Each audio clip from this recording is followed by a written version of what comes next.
side, got a man, it's caught. Touchdown, Cowboys. The road to a fantasy football championship begins with Fantasy Sports Radio. Channel 87 in the car and on the all-new Sirius XM app.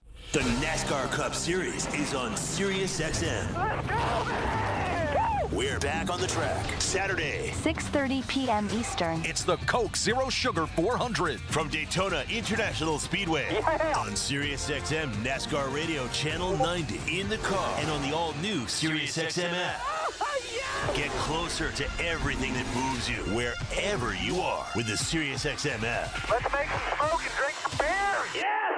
Fantasy football players, learn winning strategies right now on Fantasy Sports Radio to help you draft a winning team on Channel 87 and on the Sirius XM app. Field, way back, way gone! Is Toronto Blue Jays baseball. Low rounding and heading for second to throw. In time! On the Sportsnet Radio Network. Back at home after a winning road trip in Anaheim and Chicago, the Blue Jays return to the friendly confines for back-to-back series. It starts tonight with an interleague matchup against the Cincinnati Reds. Hi, everybody. Thank you so much for tuning in on this Monday evening. I'm Ben Schulman, alongside former Major League pitcher Chris LaRue. Show Ali is our host and producer. Luke Swadron and Tom Young are our technical directors. Toronto Blue Jays baseball is brought to you by the local family-owned Crown Rust Control Centers in Aurora and Keswick, Ontario. Protect your vehicle from rust today. Find your local family-owned Crown.com or Crown at Crown.com, Canada's #1 rust protection. It's a second straight series for the Blue Jays against an NL Central team on the fringe of contention. The Reds come to Toronto 6 games out of the playoffs, needing a big push to leapfrog the few teams ahead of them. Toronto tries to play spoiler again tonight. You're listening to Blue Jays baseball, streaming on the Sportsnet app, sportsnet.ca, and across the Sportsnet Radio Network. Timber Mart is Canada's building center, a solid neighbor to call upon when you've got a job to do. Your dependable home improvement store that offers the added value of Air Miles reward miles with every purchase of $15 or more. Visit timbermart.ca. Hi, I'm Buck Martinez, live from the showdown between Pizza and inflation. First to the plate, Pizza's big hitter, fixed rate pizza. An extra large 4-topping pizza for a fixed price of $17.99 until the end of 2024. I dare say, folks, inflation stands no chance against this all-star. Here's the delivery. And inflation strikes out. That's a swing and a drive for fixed rate pizza. Lock in yours today. Order pizza.ca. If you're looking for a fun day, did you know the day before Monday? Junior J Sunday. You can paint your face, come and meet Ace and run base to base. On Junior J Sunday. So many things to do. You can bring your crew and even mom and dad too. Junior J Sunday. Sundays are for Junior Jays. Get to the ballpark early to enjoy outdoor activities before continuing the fun inside while you cheer on the Blue Jays. If you're feeling the song, grab your dad or mom, visit BlueJays.com. Junior J Sunday. Timber Mart always has plans to help you with your plans. Your home, your cottage, your garage, whatever needs your attention first, check the most visited spot on our website for ready-to-order plans to get the job done with Canada's building center. Visit timbermart.ca. This is John Paul Morosi. Coming up on the next episode of the SiriusXM podcast, The Road to Cooperstown, I sit down with Hall of Famer Fergie Jenkins. First individual I phoned was my dad, and I told him I just got voted into the Baseball Hall of Fame. He was kind of crying. I said, Dad, you and I are now in the Hall of Fame together. And he was pretty happy with that. The Road to Cooperstown airs Saturday at 9 a.m. Eastern on MLB Network Radio, SiriusXM 89, and the all-new SiriusXM app. New episodes drop every Tuesday wherever you get your podcasts. Blue Jays fans, after this game, get back to what's really important. Your fantasy football team. We're talking about it right now on Fantasy Sports Radio, Channel 87, and the SiriusXM app. Radio Network. Energy, just a consistent guy. Obviously, he had a great run here, All-Star in 2022.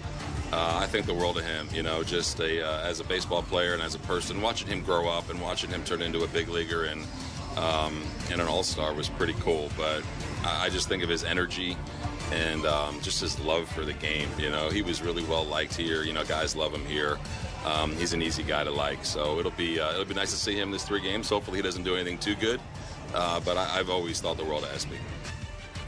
That was Blue Jays manager John Schneider before today's game talking about Cincinnati Reds third baseman Santiago Espinal. He will get the start tonight against the Blue Jays, back in Toronto playing against the Blue Jays for the first time in his career. But as we welcome you back to Rogers Center for Game 1 of this series, I'm Ben Schulman alongside Chris LaRue. Chris, all the attention for the Blue Jays is really on the guy that plays beside Espinal tonight on the infield, the shortstop, Elly De La Cruz. Yes, a big guy, 6'5", just 22 years old. If I'm buying a ticket to tonight's game, that's the guy that I want to see. 22 years old, and he has 59 stolen bases. If he gets on base, he's going to try to swipe second and then probably try to swipe third. Kevin Gausman needs to keep an eye on him. Absolutely. He has been the driver for the Reds in what's been a slightly underwhelming season. Let's take a look at the Bet365 standings. At Bet365, you can watch thousands of live games, build your own bet, and can even make a bet while the game's still being played. 19-plus, play responsibly, Ontario only.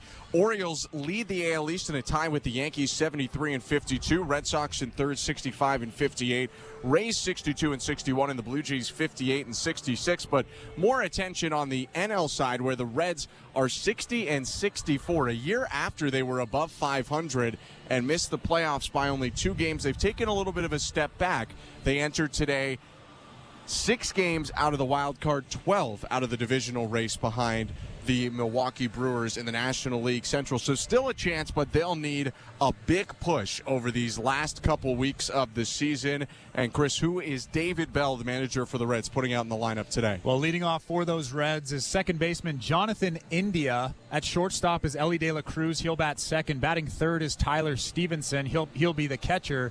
In the cleanup spot is TJ Friedel. He'll be in center field. In left field is Spencer Steer. He'll bat fifth. Batting sixth is Jamer Candelario. He'll DH. At first base is Ty France. Batting seventh. Batting eighth is Jake Fraley. He'll be in right field. And batting ninth is former Jay Santiago Espinal. He'll play third base. And making the start tonight for the Cincinnati Reds, his first career start, is Julian Aguiar. For the Toronto Blue Jays, leading off and playing right field is George Springer. Batting second is Dalton Varsho. He'll be in center field DHing. And batting third is Vladimir Guerrero Jr. In the cleanup spot is Spencer Horwitz. He'll be at first base. Behind the plate is Alejandro Kirk. He'll bat fifth. Batting sixth is Will Wagner. He'll be at second base. At shortstop is Ernie Clement. He'll bat seventh.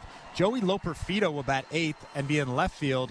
And at third base is Addison Barger. He'll bat ninth. On the mound for the Toronto Blue Jays is righty Kevin Gausman.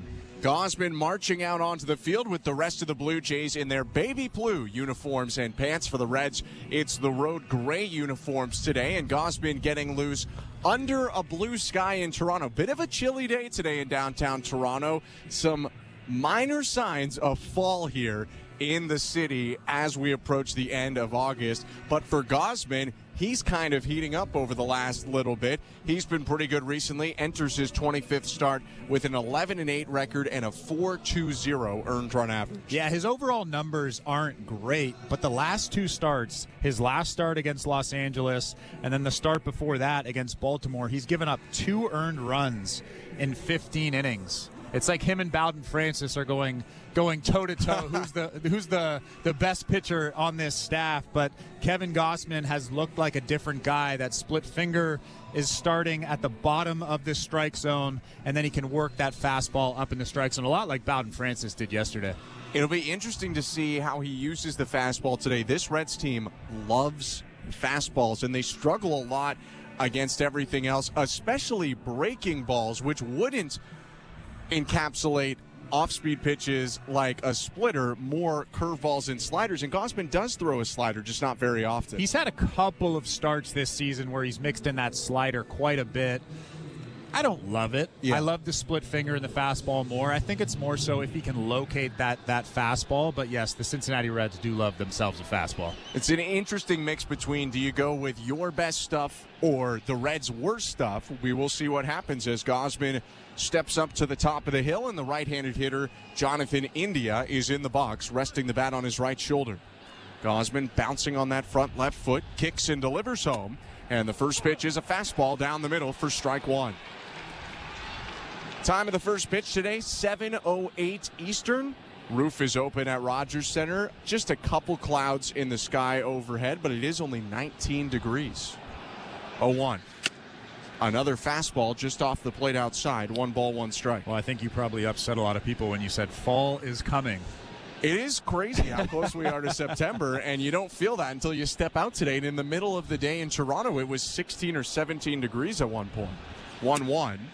Check swing on a miss low there. That was a slider from Gausman, down and away. 2 balls and 1 strike. And I said I didn't like the slider about 2 seconds ago, and that one right there was pretty good. Hasn't unleashed the splitter yet. Behind India, here's the righties 2-1. Foul tipped into the glove, back to the heater, and it's 2-2. India asks for time. The second baseman batting just over 250 this year. 11 home runs and 46 RBIs. He's got long curly hair going down to the back of his jersey. 2-2. Lowe did throw the splitter that time and missed. Full count.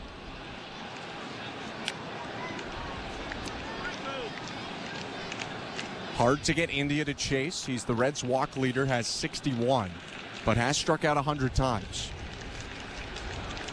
3-2 pitch. Swing and a fly ball center field. Racing back Varsho at the track. Has about 5 feet of space in front of the wall and makes the catch for the first out. Pretty good fastball right there from Kevin Gausman. 93 miles an hour, down and away. About as good as it gets. Jonathan India gives it a ride, but Dalton Varsho catches it right at the chest in front of that wall in center field. First out of the game in the first inning, which is brought to you by Armstrong Bird Food. Bring nature to your backyard with Armstrong, feeding Blue Jays since 1986. Visit ArmstrongBirdFood.com.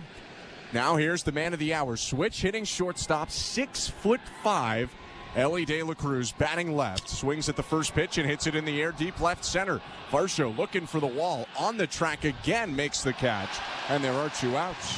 Another pretty good fastball down and away. Ellie De La Cruz did a good job going down and hitting that baseball the other way. But again, Dalton Varsho catches that baseball right in front of the warning track out in left center.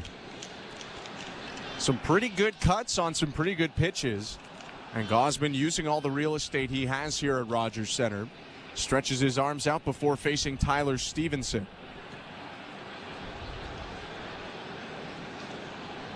Gausman kicks and goes home. And the first pitch is called strike, 0-1.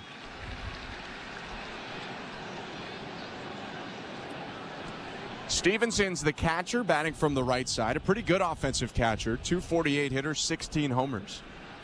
0-1. Just miss off the plate away with the slider. 1 ball, 1 strike. And he only throws that slider 7% of the time, but he's already thrown 3 or 4 of them. He's perhaps trying to play into that statistical weakness, at least for the Reds. We'll see if it plays out on the field.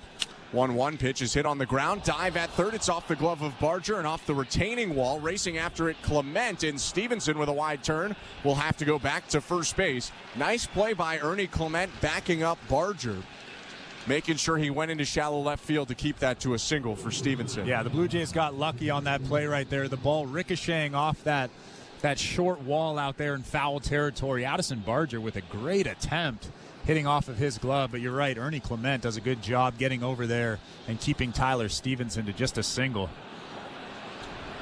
That gives Kevin Gausman a couple of force plays to get out of the inning. 2 outs, no score, top of the first. The pitch to TJ Friedel is high, ball 1. Friedel's a left-handed batter, center fielder for the Reds.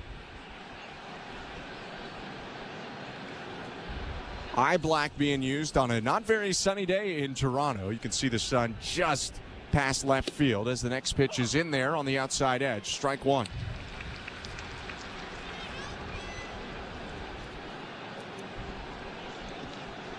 Just the 49th game of the year for TJ Friedel, the center fielder, hitting .225 with 9 home runs. 1-1.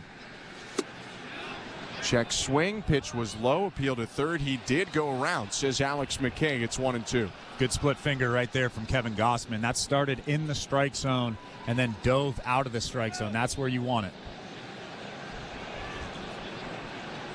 Time asked for by Friedel, granted by the crew chief and home plate ump Lance Barrett. Roberto Ortiz at first, Mark Rippiger at second, and you just heard Alex McKay, the umpire, at third.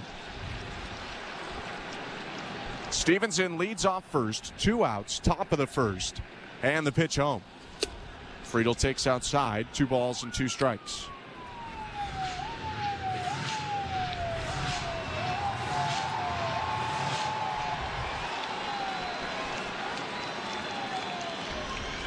Gausman set at the bell.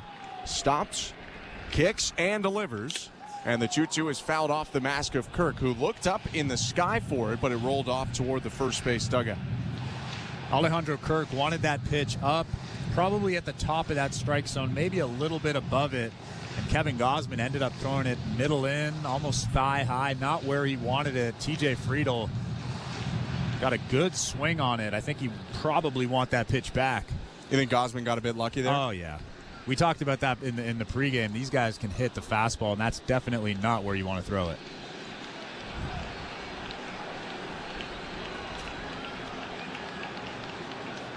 Another 2-2. Swing and a foul back into the screen. Went back to the fastball. That time, though, he threw the sinker, which is a bit of an innovation this year, not just throwing the straight four-seam fastball. Not a bad pitch right there. Not a ton of movement on it, but well located down and away. 2 outs and a runner on first. Gausman releases home and misses in the dirt.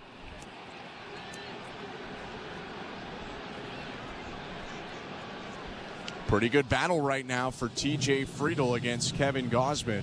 He's seen 7 pitches, and now with a full count worked and 2 outs, Tyler Stevenson will get a head start off first, so Spencer Horwitz isn't going to hold him on. He'll play behind him.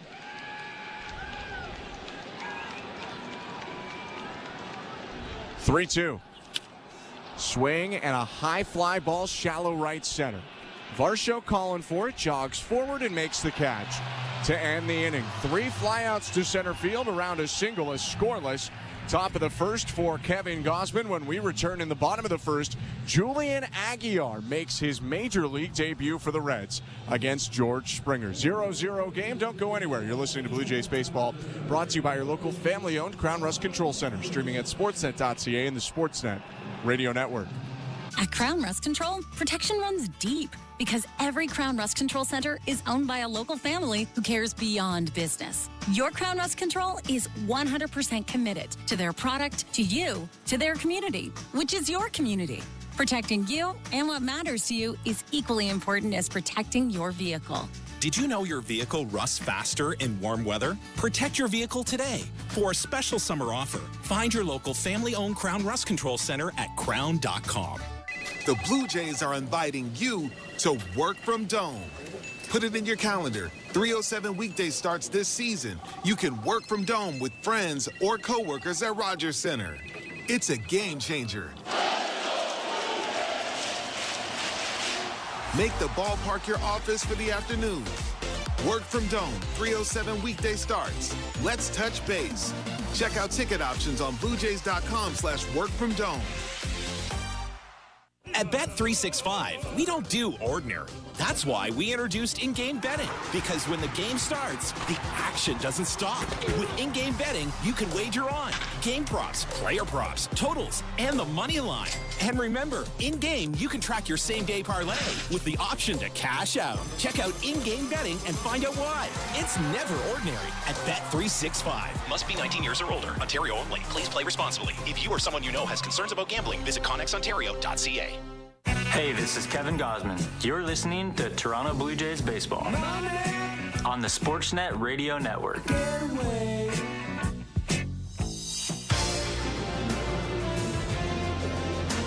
Welcome back to Rogers Center in downtown Toronto. No score between the Blue Jays and the Reds. Bottom of the first inning. Julian Aguilar is on the mound for the Reds, set to make his major league debut. The 6-foot-tall right-hander facing George Springer, who steps into the righty box. The wind and the pitch. Fastball down low. Ball 1. Aguilar pitching today because 2 days ago, Hunter Green, who was scheduled to go today, the ace of the Reds, went on the injured list with right elbow soreness. 1-0. Swing and a fly ball center field. Going back, Friedel slows up in front of the track and makes the catch just on the warning track. 1 out. Pretty good fastball, 95 miles an hour, a sinker from Aguiar. About belt high. George Springer gave it a ride, but TJ Friedel caught it right in front of the warning track out in center field. That's Chris LaRue. I'm Ben Schulman. Welcome to the Timber Mart broadcast booth.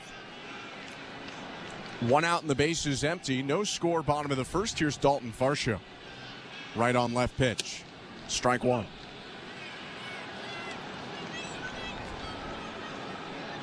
Pretty regular mix for Aguiar, the rookie in his debut. Sinker, slider, changeup, and curveball. 0-1. Swinging a bouncing ball to second. India has it. Up with it now and throws to first. 2 outs. If you look at his minor league numbers, doesn't really look like he has overpowering stuff. This year in AA, just 54 strikeouts and almost 70 innings pitched. And then in AAA at Louisville, 41 strikeouts and 47 innings pitched. That tells me that his stuff, either he's in the strike zone a lot or it's just not that overpowering. It's kind of a mid-level prospect for the Reds. Somewhere between 9th to 15th best prospect, depending on your rating system. Misses down low to Vladimir Guerrero Jr. Ball 1. 2 quick outs, though, in the bottom of the first, as this game scoreless. 1-0. Guerrero swings and hammers it way back to left field. That one's hunting the third deck. It's way gone. A sky-scraping blast for Vladimir Guerrero Jr., his 26th of the year, and it's 1-0 Blue Jays. Well, welcome to the big leagues, Julian Aguiar. You can't hang those breaking balls up here against Vladimir Guerrero Jr. He absolutely smoked that thing into the third deck in left field. What a swing. 430 feet off the bat of Guerrero, who had a rare homerless series in Chicago, but in his first at-bat back home in Toronto, homers, and now he's matched his home run total from all of last season. 1-0 Toronto. The pitch to Spencer Horwitz, down and in, ball 1. I actually think somebody caught it with their bare hand. I need to see a slow motion replay on that one. Which he hit that ball 111 miles an hour. Almost hit the third deck boxes, ended up deep in the second deck. 1-0. Swinging a foul back, 1-1. And Vlad took about 5 or 6 slow steps before he started his trot to first base.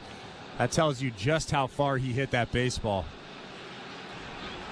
Aguiar trying to rebound with 2 outs, his 1-1 to Horwitz. Inside, ball 2. So 1-0 Blue Jays in the first. 2 outs and the base is empty. Next pitch to Horwitz, hit on the ground to second. Brought in the gut of India, who tosses it over to first to end the inning. Julian Aguiar gets through his first inning in the majors, but not without a moonshot homer from Vladimir Guerrero Jr. to give the Blue Jays a 1-0 lead after the first. We'll be back in just a second. You're listening to Blue Jays Baseball, brought to you by your local family-owned Crown Rust Control Center. Streaming at sportsnet.ca and the Sportsnet Radio Network. From Jersey to Ibiza, they say it doesn't get sweeter. From the bustling streets of Lagos to the favelas of Rio. SiriusXM Tropics is a melting pot of rhythms from Africa, the Caribbean, and beyond. Get away to Tropics.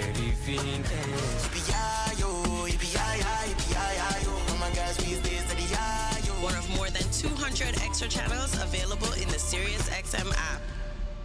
I'm Peter Bergen, a national security journalist, author, and host of the Audible podcast In the Room. Each week, I bring you direct from the source reporting on the most important and perplexing issues facing our world today, like how local election officials can ensure the integrity of the voting process, why people are drawn to conspiracy theories, and whether international sanctions ever really make a difference. Just search In the Room in the SiriusXM app. While you're listening to this game on SiriusXM, we're talking about the latest odds and prop bets for this and every game on Sports Grid Radio. The under's minus 125. Heavy juice to the under. Every home run hit and every strikeout thrown can change the line. I can't for the life of me figure out how you can favor a team that never wins, ever. If you're looking for sports talk centered around the latest odds and prop bets for games, races, tournaments, or any sporting event, Sports Grid Radio, SiriusXM, Channel 159. In season or out of season, the number one place for college sports is SiriusXM College Sports Radio, Channel 84. And the Sportsnet Radio Network. 1-0 Blue Jays as we go to the second inning at Rogers Center. I'm Ben Schulman alongside Chris LaRue. Kevin Gausman on the mound deals to Spencer Steer. Called strike one. Steer, the left fielder, leading off this inning with Jeimer Candelario and Ty France behind him.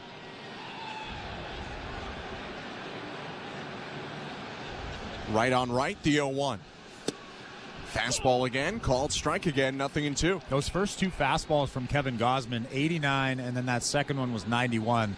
We've seen that a lot this season. He'll start 90 to 93, and then by the fourth or fifth inning, he's 95, 96, even 97. 0-2. Outside, 1 ball and 2 strikes. But like you mentioned earlier, it is pretty frigid out here. And you think that could have a big impact or not? I was joking. Okay. It's not that close. I've never thrown 90. I don't know. 1-2.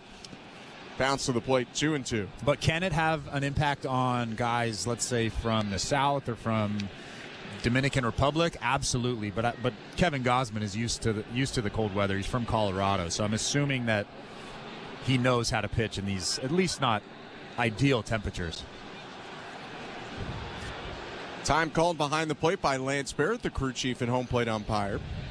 Now we're ready to go again. Steer back in the box, a .233 hitter with 18 home runs and 75 RBIs. 2-2. Check swing, pitch inside, appeal down to first, no swing, full count. Kevin Gausman's also pitched in these temperatures at the back in front of seasons in Toronto for a couple years. San Francisco's a sneaky cold place to play baseball. 3-2, hit on the ground, foul. Gausman, though, and this might not ring a bell to everyone who thinks about his career, is pitching against a former team of his today. He had a half-season stint with the Cincinnati Reds in 2019 as a reliever when he was really struggling in the middle point of his career. 3-2. Down and in, ball 4. It'll be a leadoff walk to Steer. Not a bad pitch right there. I would have rung him up on that pitch. A sinker down and in, just a hair out of that strike zone. Tough call for Kevin Gausman. Tough way to start the second inning. That second inning is presented by Bet365. At Bet365, you can bet live in-game on game props, totals, and the money line. Download the app and find out why it's never ordinary at Bet365. 19 plus, play responsibly. Ontario only. Jeimer Candelario takes the first pitch outside, 1-0. Candelario, a switch hitter, bats from the left side. When I think of Kevin Gausman's career, I absolutely do not think of the Cincinnati Reds. No. I don't even think of the Atlanta Braves much, which was the team he was with before the Reds. 1-0. Swing and a miss, 1-1.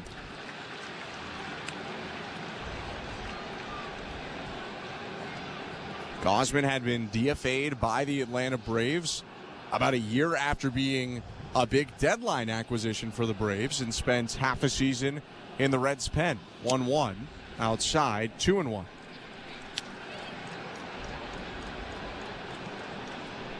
Gausman ends up going to San Francisco after that, really finding himself, then coming to the Blue Jays, and between those two teams putting together a 4 or 5 year stretch. That's the best in his career.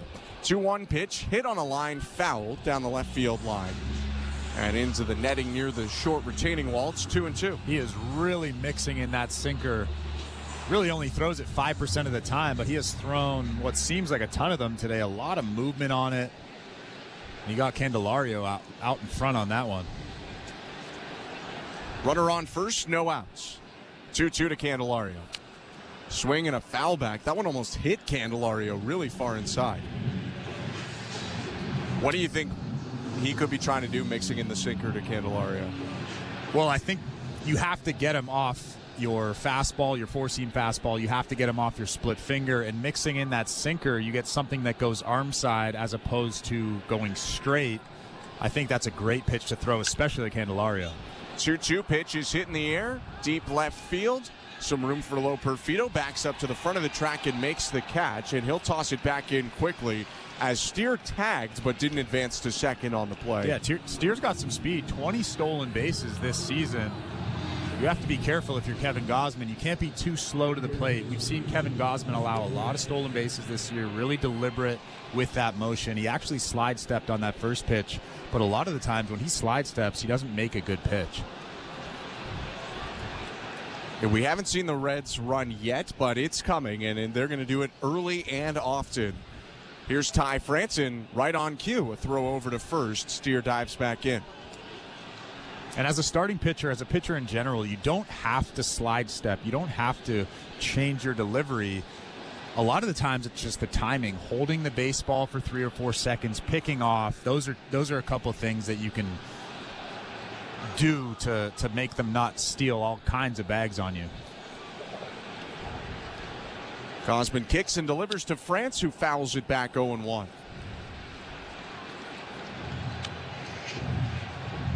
Blue Jays fans may remember France from his time with the Seattle Mariners, also a Padre before that. Designated for assignment by the Mariners mid-season and traded over to the Reds, where he's flourished so far. 0-1. Foul tip, strike 2.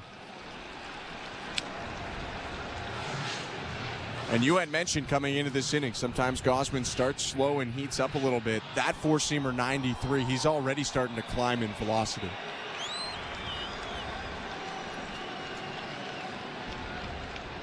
Righty reaches back and fires, and the fastball's hit foul off to the right. That one right there, 94. I'm not sure why he does that, but I can't remember seeing it in years past when he was 96 to 98 miles an hour pretty consistently, but this year it's very evident that he's low 90s early on and then mid 90s later in that ballgame. 0-2, runner takes off from first. Pitch is called, strike 3. Throw down to second. They got him. Gausman gets France on a fastball, and Kirk nabs Spencer Steer for a strike him out, throw him out double play that looks to have ended this inning. David Bell giving it a look for a second, and the Reds are not going to challenge. That'll do it for the top of the second inning. Great play all around from Gausman and Kirk. The Blue Jays take a 1-0 lead to the home half of the second inning. You're listening to Blue Jays Baseball, brought to you by your local family-owned Crown Rust Control Center, streaming at sportsnet.ca and the Sportsnet Radio Network. Hey, Jays fans, ready to hit a home run with your next roofing project? Step up to the plate with GAF Timberline HTZ shingles, the official roofing shingle of the Toronto Blue Jays. Just like our Jays, GAF Timberline HTZ shingles deliver top performance with unmatched durability and protection. So, when it's time to cover your bases, choose the winning team. Visit your local Home Depot or shop online at homedepot.ca for all your roofing shingles and accessories. GAF. We protect what matters most. We're two men in a truck, the movers who care. Cheers, Insiders. Thanks for hanging out with us today for the Toronto Blue Jays game. We really appreciate you guys being in the chat, cheering on our Toronto Blue Jays or rooting on the other team. Makes it more fun with a little bit of trash talk. Really appreciate you being here. Please take a second to make sure you've smashed that like button down below. Exit out of the chat. See if you've hit that thumbs up. If you have, thank you. If you haven't, come on, just do it now. It's free. It's an easy way to get more fans here in the chat to hang out with us. Let's get back to the baseball. Go Blue Jays, go. We'll see you in the chat. Headquarters, the destination for a one-of-a-kind hot dog experience with excellent ballpark views. So, whether you're the relish ringleader or seventh-inning snacker, no Blue Jays game is complete without hot dogs. Don't miss out on this delicious deal. Looney Dogs Night, presented by Schneider's. For tickets, visit BlueJays.com. This is Toronto Blue Jays baseball. Springer started right, coming in, leaps and makes the catch full stretch. On Sportsnet 590 The Fan and the Sportsnet Radio Network. First pitch of the bottom of the second inning. Hit foul by Alejandro Kirk, and we're underway again at Rogers Center. Thanks so much for tuning in tonight. I'm Ben Schulman alongside Chris LaRue. Julian Aguilar in his Major League debut gave up a home run in the first. It's 1-0 Blue Jays. And the next pitch to Kirk is cut on and missed. 0-2. A lot of attention, though, right now on Alejandro Kirk, who just helped Kevin Gausman get out of the top of the second by completing a strike him out, throw him out, double play.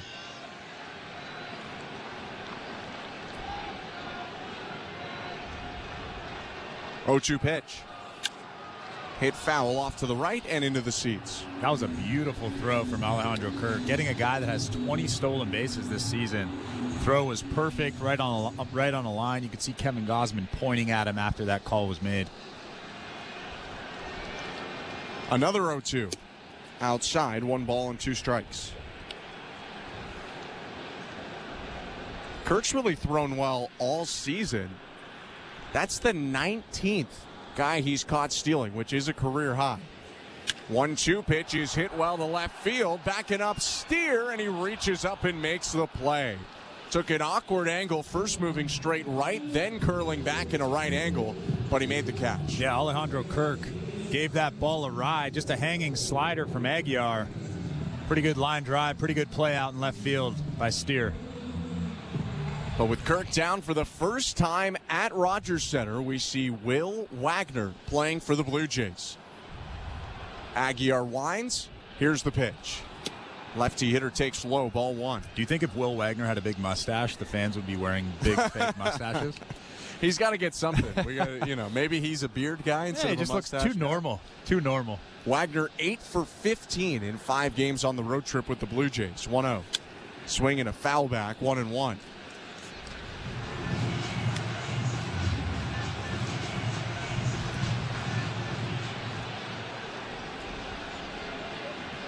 Hits in every start he's had so far. Next pitch is lined over the second baseman, India, and down in right field. Making another hit for Wagner, his 9th in now 6 games, and he's on first with 1 out. I mean, this guy is absolutely ridiculous. Hits everything hard, everything on a line, goes down and gets that fastball from Aguilar, and just rips it over the second baseman. Good flat swing there. 9 for 16 now to start his career. I guess it really is that easy to play Major League Baseball. Yes, sir. It is if you're Will Wagner, who's leading off first. The next pitch of the Aguilar debut is a swing and a miss by Ernie Clement, who's up now for the first time. 0-1. I guess we could just chalk it up to good pedigree. Yes, very good. Clement batting from the right side. Aguilar in the stretch, 0-1. Swinging a pop-up, right side of the infield. First baseman France walks onto the infield turf, makes a one-handed catch. 2 outs. This is your last chance to be eligible for all 8 remaining early bird prizes during Jays Care's 50-50 jackpot. The first prize will be drawn at 9:30 p.m. Eastern tonight. Plus, you'll also have a chance to take home the grand prize, which is over $97,000 right now and climbing. Get your tickets at bluejays.com/5050 from Ontario or Nova Scotia. Joey Loperfido up, takes the first pitch. It's a fastball at the knees, strike 1. The 50-50 draw actually went up $120 as you were saying that promo. It'll be over $100K in just a couple minutes. Right. I promise you that. Wagner on first, 2 outs, 0-1. Loperfido bends the knee but doesn't swing, takes strike 2. I was talking to assistant hitting coach Matt Hegg before the game, and I asked him if Loperfido guessed on that fastball that he hit out yesterday, and he said no, he's been working on hitting the elevated fastball. And then I asked Matt Hegg, are you lying to me right now? Loperfido had struggled with that pitch until he homered yesterday off Shota Imanaga. 0-2. Swinging a liner foul over the netting and into the seats down the left field line.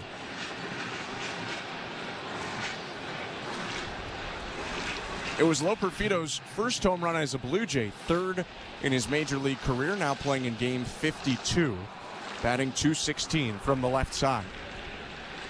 0-2. Swing and a miss, strike 3. Gets him on the changeup, elevated, and that will end the second inning. A hit for the Blue Jays off the bat of Will Wagner. He's left on first, And it's 1-0 Toronto as we go to the third. You're listening to Blue Jays Baseball, brought to you by your local family-owned Crown Rust Control Center, streaming at sportsnet.ca and the Sportsnet Radio Network. At Crown Rust Control Center, protection runs deep because every Crown Rust Control Center is owned by a local family who cares beyond business. Your Crown Rust Control Center is 100% committed to their product, to you, to their community, which is your community. Protecting you and what matters to you is equally important as protecting your vehicle. Did you know your vehicle rusts faster in warm weather? Protect your vehicle today. For a special summer offer, find your local family-owned Crown Rust Control Center at crown.com. If you're looking for a fun day, did you know the day before Monday? Junior J Sunday. You can paint your face. Come and meet Ace and run base to base. On Junior J Sunday. So many things to do. You could bring your crew and even mom and dad too. Junior J Sunday. Sundays are for Junior Jays. Get to the ballpark early to enjoy outdoor activities before continuing the fun inside while you cheer on the Blue If you're Jays. feeling the song, grab your dad or mom. Visit BlueJays.com. Junior J Sunday. At Bet365, we don't do ordinary. That's why we introduced in-game betting. Because when the game starts, the action doesn't stop. With in-game betting, you can wager on game props, player props, totals, and the money line. And remember, in-game, you can track your same-day parlay with the option to cash out. Check out in-game betting and find out why. It's never ordinary at Bet365. Must be 19 years or older. Ontario only. Please play responsibly. If you or someone you know has concerns about gambling, visit connexontario.ca. Hey, this is Bo Bichette. You're listening to Toronto Blue Jays Baseball on the Sportsnet Radio Network.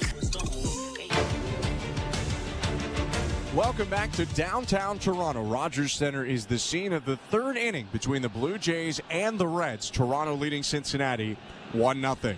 I'm Ben Schulman alongside Chris LaRue, Kevin Gausman on the mound, and Jake Fraley leading off for the Reds.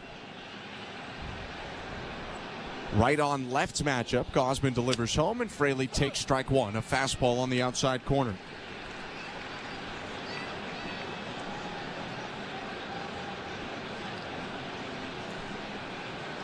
Fraley, a tall left-handed batter, long blonde hair and a blonde beard, swings at the 0-1 and hits it foul, 0-2.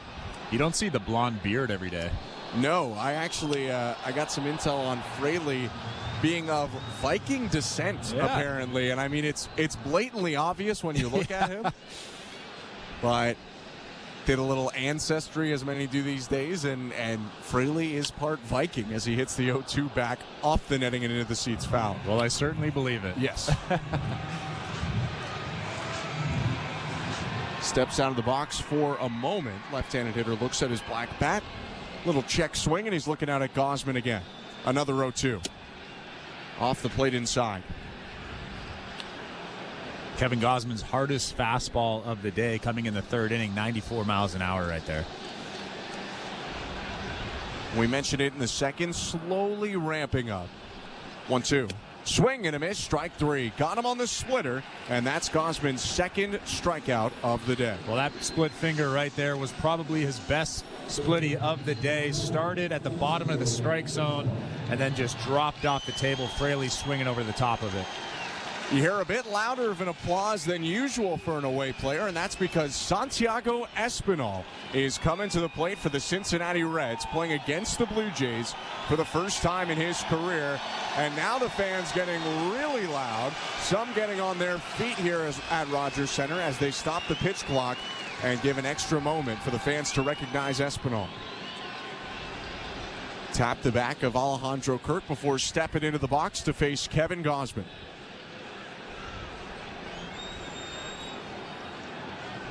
First pitch. Swing and a foul off, 0-1.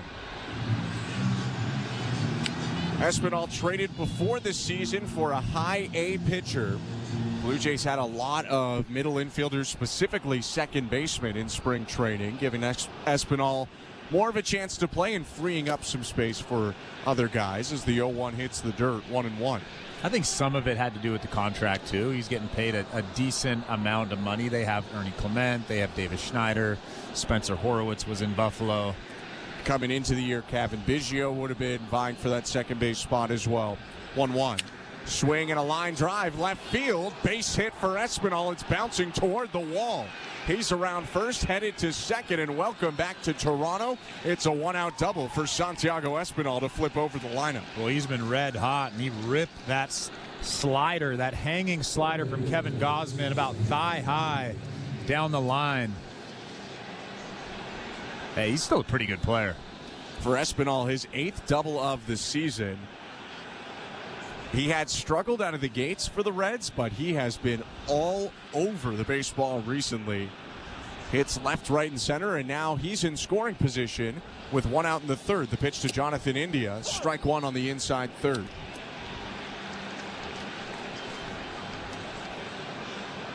Espinal leading off second. Playing right behind the bag is Will Wagner. Blue Jays are shifting to the pull side for the righty hitter India. 0-1. Inside.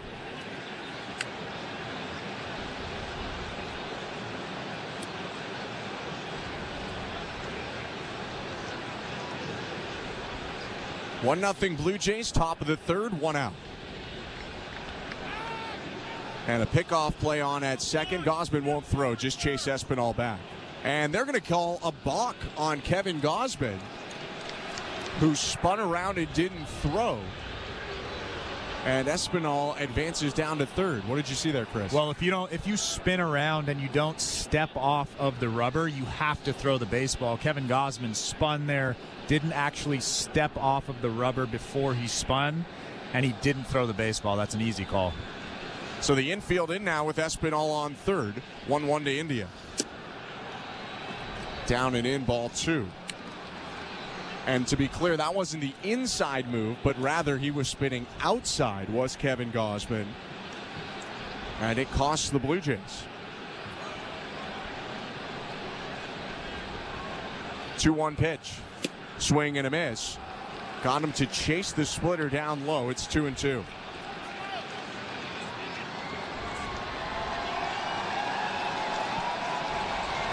Now Gausman trying to strike out Jonathan India to keep Espinal on third. Only one out right now. India flew out to center field in the first. 2-2 pitch. In the dirt. Corralled by Kirk, ball three. And Alejandro Kirk trying to fake everybody out. He had his target above the strike zone. I mean, he faked me out. I thought he was going to throw an elevated fastball there, and then they threw that that split finger down in the zone. It actually bounced. Full count, one out. Gausman's pitch. Inside, and a check swing by India. He did not go around, so that's ball four. He'll head down to first base. And there are runners on the corners now for the Reds.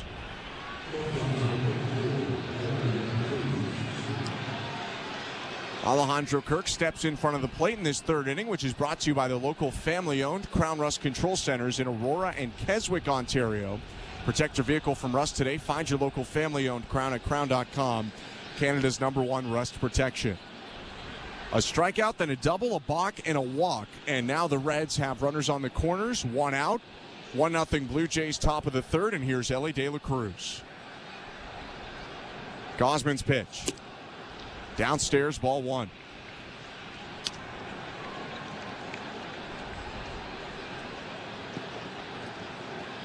Middle infield is back for the Blue Jays, trying to turn two, although De La Cruz has great speed. Good luck turning two with him. Yeah.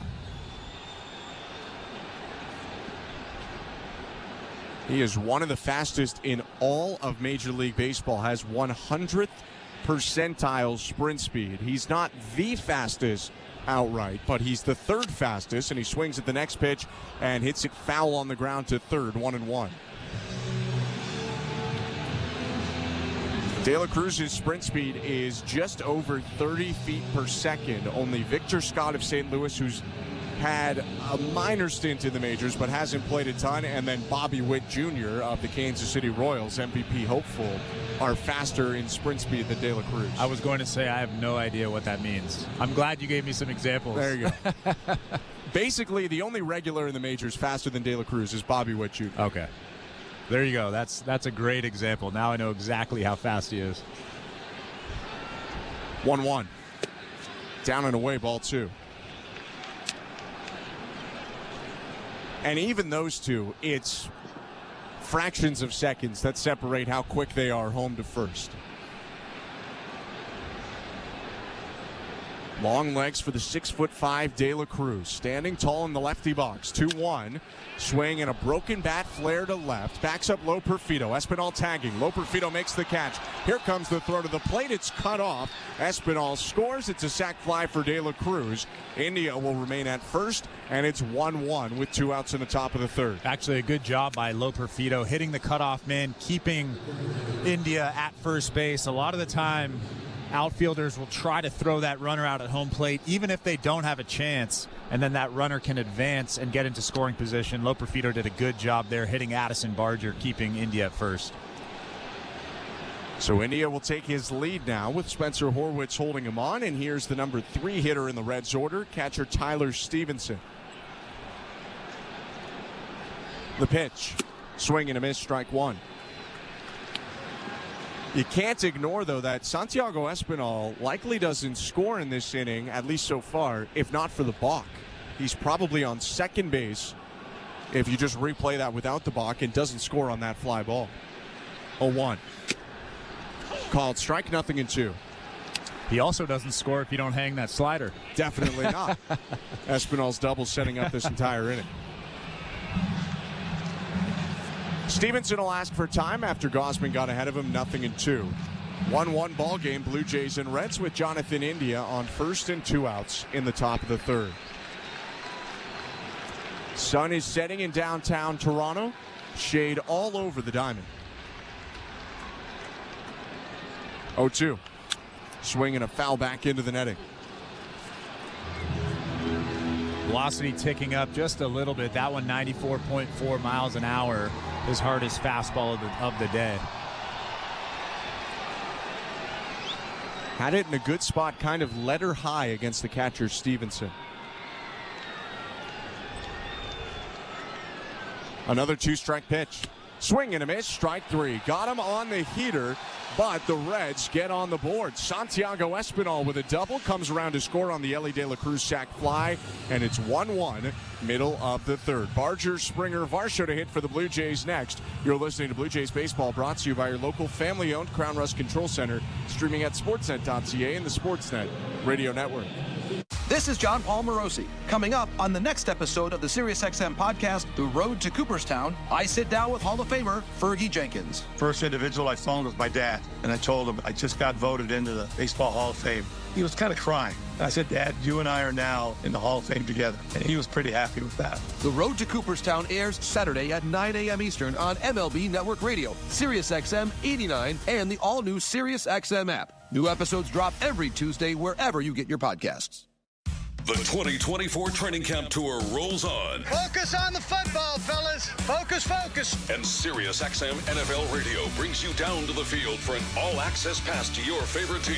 You do your best to put yourself in position to get the result you want. From the preseason right through Super Bowl 59, hear every game on SiriusXM. Touchdown! Hear every stop of the 2024 Training Camp Tour on NFL Radio Channel 88 and the all-new SiriusXM app. This is John Paul Morosi. Coming up on the next episode of the SiriusXM podcast, The Road to Cooperstown, I sit down with Hall of Famer Fergie Jenkins. First individual I phoned was my dad, and I told him I just got voted into the Baseball Hall of Fame. He was kind of crying. I said, Dad, you and I are now in the Hall of Fame together. And he was pretty happy with that. The Road to Cooperstown airs Saturday at 9 a.m. Eastern on MLB Network Radio, SiriusXM 89, and the all-new SiriusXM app. New episodes drop every Tuesday wherever you get your podcasts. Our goal is to win the Super Bowl. That's it for us. Hear every stop of the 2024 Training Camp Tour on NFL Radio Channel 88 and the all-new SiriusXM app. Sportsnet Radio Network. Welcome to the Timber Mart broadcast booth, encouraging you to step up for the home team and shop local. Timber Mart stores are family-owned and operated and know the value in giving back to the communities they serve. Now more than ever, it's important to shop local. Ben Schulman and Chris LaRue, Addison Barger at the plate, takes strike 1 in this 1-1 game between the Blue Jays and the Reds, bottom of the third. Barger, Springer, Varsho, 9-1-2 against Julian Aguiar. Next pitch is chopped over the mound to second. Charging India, throws on the run, and gets Barger, who was sprinting and lost his helmet. 1 out. Pretty good changeup there from Aguiar. He's actually looked pretty good over his first 2 1/3 innings, just 26 pitches. And keep in mind, this is his big league debut, his first career start, just getting called up from AAA this morning. He's given up 2 hits. Vladimir Guerrero Jr. with a home run, one of the hottest in baseball, and maybe the next hottest guy, Will Wagner, with a single. That's all. First pitch breaking ball to George Springer, misses down and away, 1-0. I think it goes Will Wagner, then Vladimir Guerrero. Okay, all right, I got you. Only one of them sitting over 500. Here's the 1-0. Called strike. Started off Springer there with 2 breaking balls. Springer crushing fastballs in July, but here in August has struggled a little bit against the heater. 1-1. There's the fastball, and it misses inside. 2 balls, 1 strike.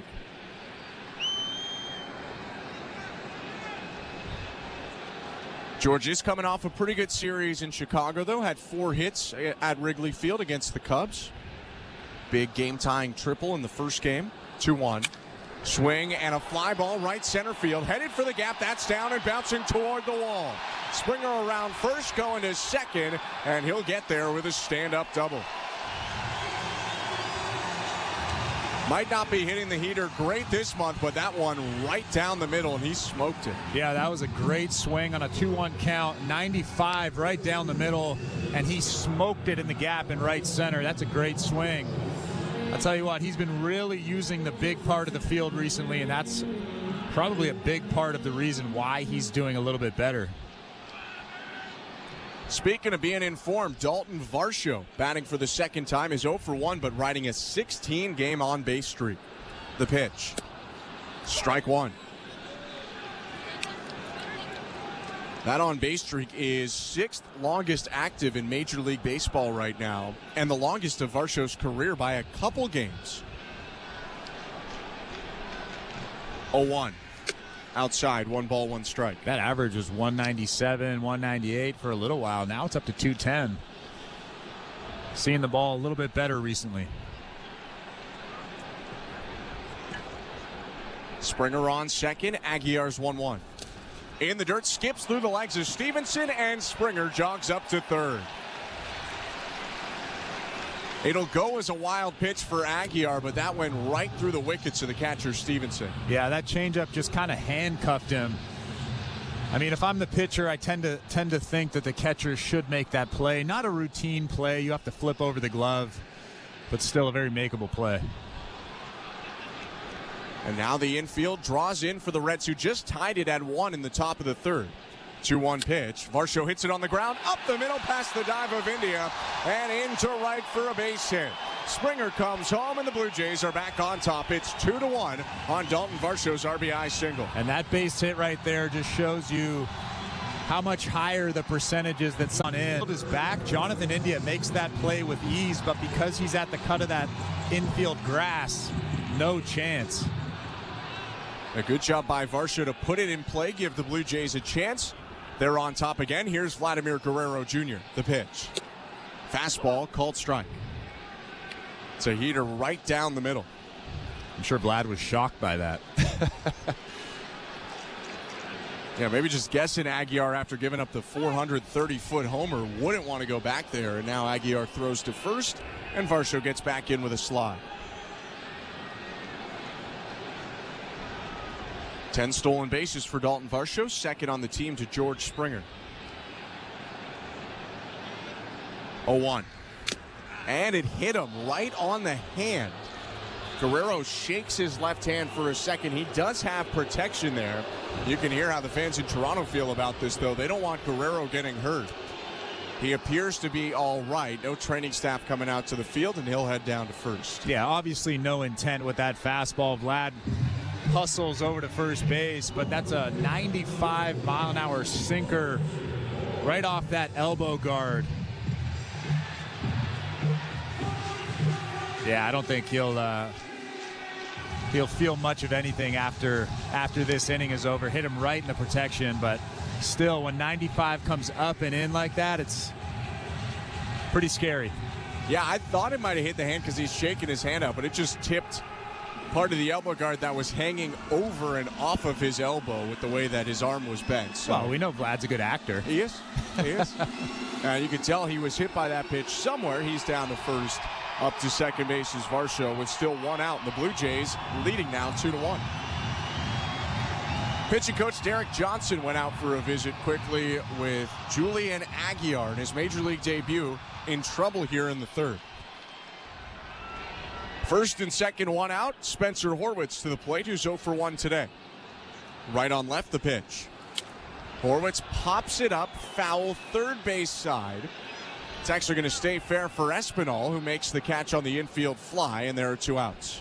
I tell you what, Aguiar has pretty average stuff across the board. Fastball might be a little bit above average. But what he does have is a good changeup. That changeup is a pitch that he's used a lot tonight. Spencer Horwitz was way out in front of that changeup, and if he's going to be a big league starting pitcher, he really needs that changeup. That's a good thing for him.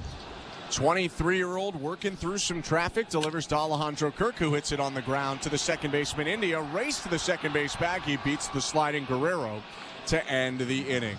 The Blue Jays take the lead back after a George Springer double in a wild pitch. RBI single by Dalton Varsho makes it 2-1 Toronto after 3. You're listening to Blue Jays Baseball, brought to you by your local family-owned Crown Rust Control Center, streaming at sportsnet.ca and the Sportsnet Radio Network.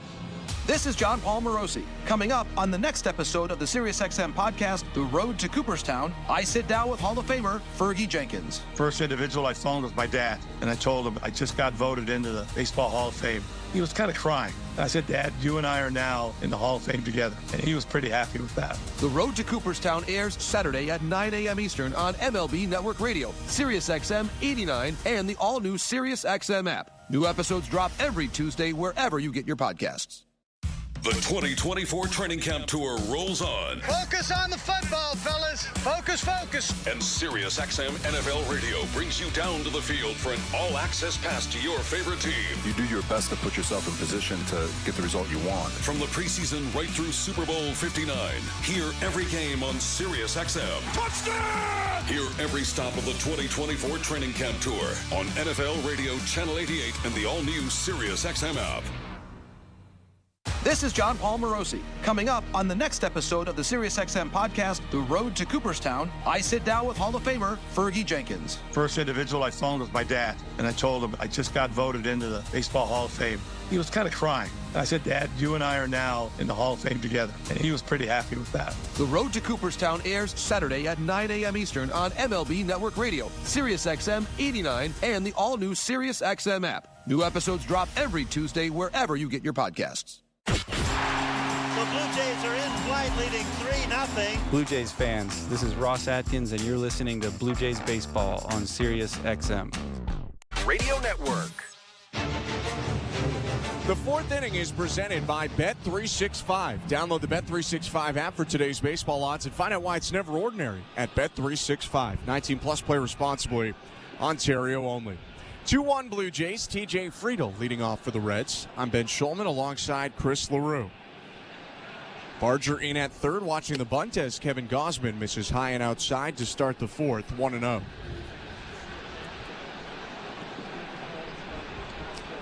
Friedel has one of the more interesting routes to the major leagues. 1-0 pitch is hit high and deep right field, and just like that, we're tied again. A huge home run by TJ Friedel to make it 2-2. Yeah, TJ Friedel just hit his 10th home run of the season. He crushed that thing on a line to right field. Just an 89-mile-an-hour fastball right down the middle.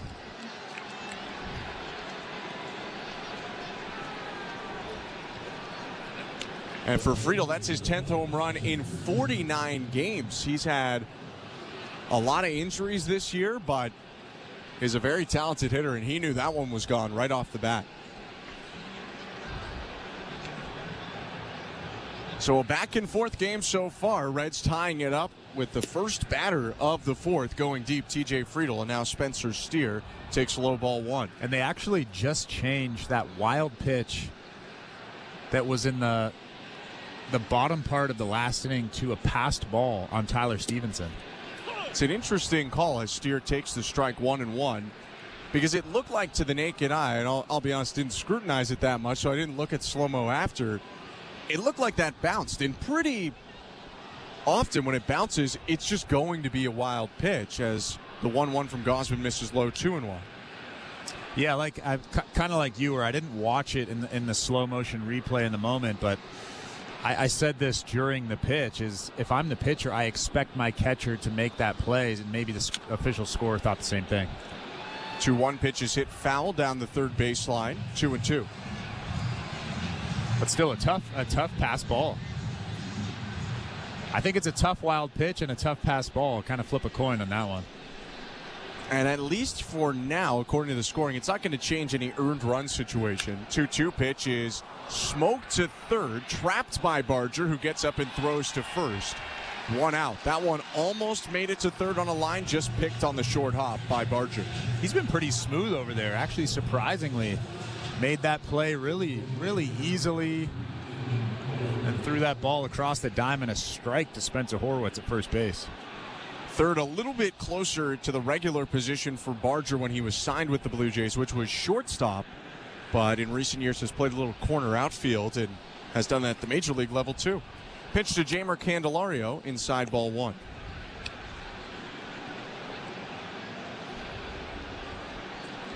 Two-two game, 1 out, top of the 4th.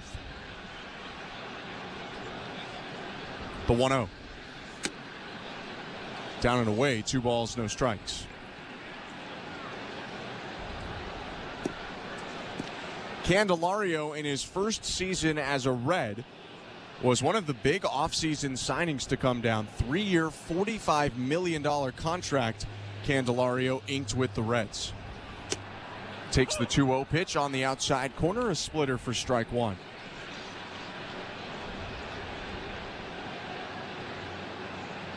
That contract came on the back of Candelario being one of the top trade deadline acquisitions the year prior. He hits the 2-1 into the ground, right side of the mound. Gausman picks it up, underhand flips to first, 2 outs. Two pretty good split fingers during that at-bat to Candelario. He was way out in front of that one. Gausman making the easy play. Little underhand to first base for the out. It's a good bounce back after the home run, but the Reds have scored in 2 straight innings. That's why it's 2-2. 2 outs and the base is empty. Top of the 4th inning. And Ty France at the plate. Open stance for the right-handed hitter. The pitch fouled back 0-1. In a time where we hear about a lot of guys quieting down their stance and their motion, France is pretty loud at the plate. He's open, his foot is bouncing, his hands are constantly moving in a circle. Here's the 0-1. Fouled off of his front leg, 0-2. And I don't know if he got that off that padding that he wears on the bottom half of his shin, on the top of his foot. I believe he didn't, because he's acting like that hit him in somewhere that's not protected, taking some time. Wherever it got him, I think it hurt him. But he does seem to be all right. He's back in the box. 2 taps to the plate and a look out at Gausman. 2 outs, 2 strikes on the batter. 2-2 game, top of the 4th. Gausman kicks and delivers. And it's bounced to the plate.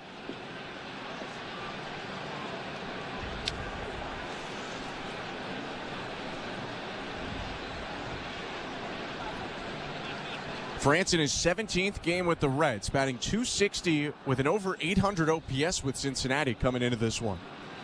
1-2. Lined up the middle, a dive at second by Wagner, but it's into center field for the base hit.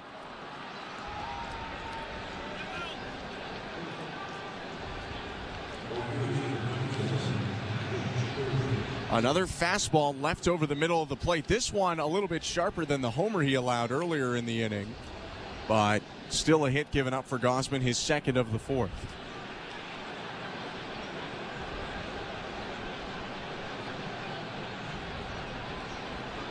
France on first, 2 outs. Jake Fraley up, first pitch strike, 0-1.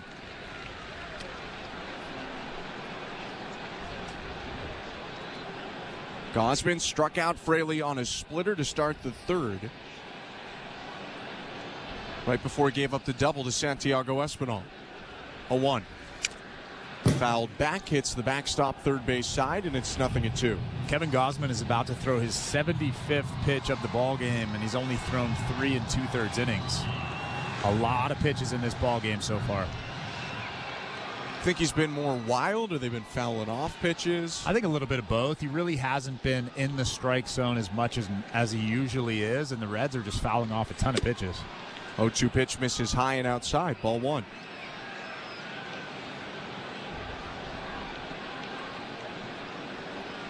Two walks so far for Gausman, only 2 strikeouts.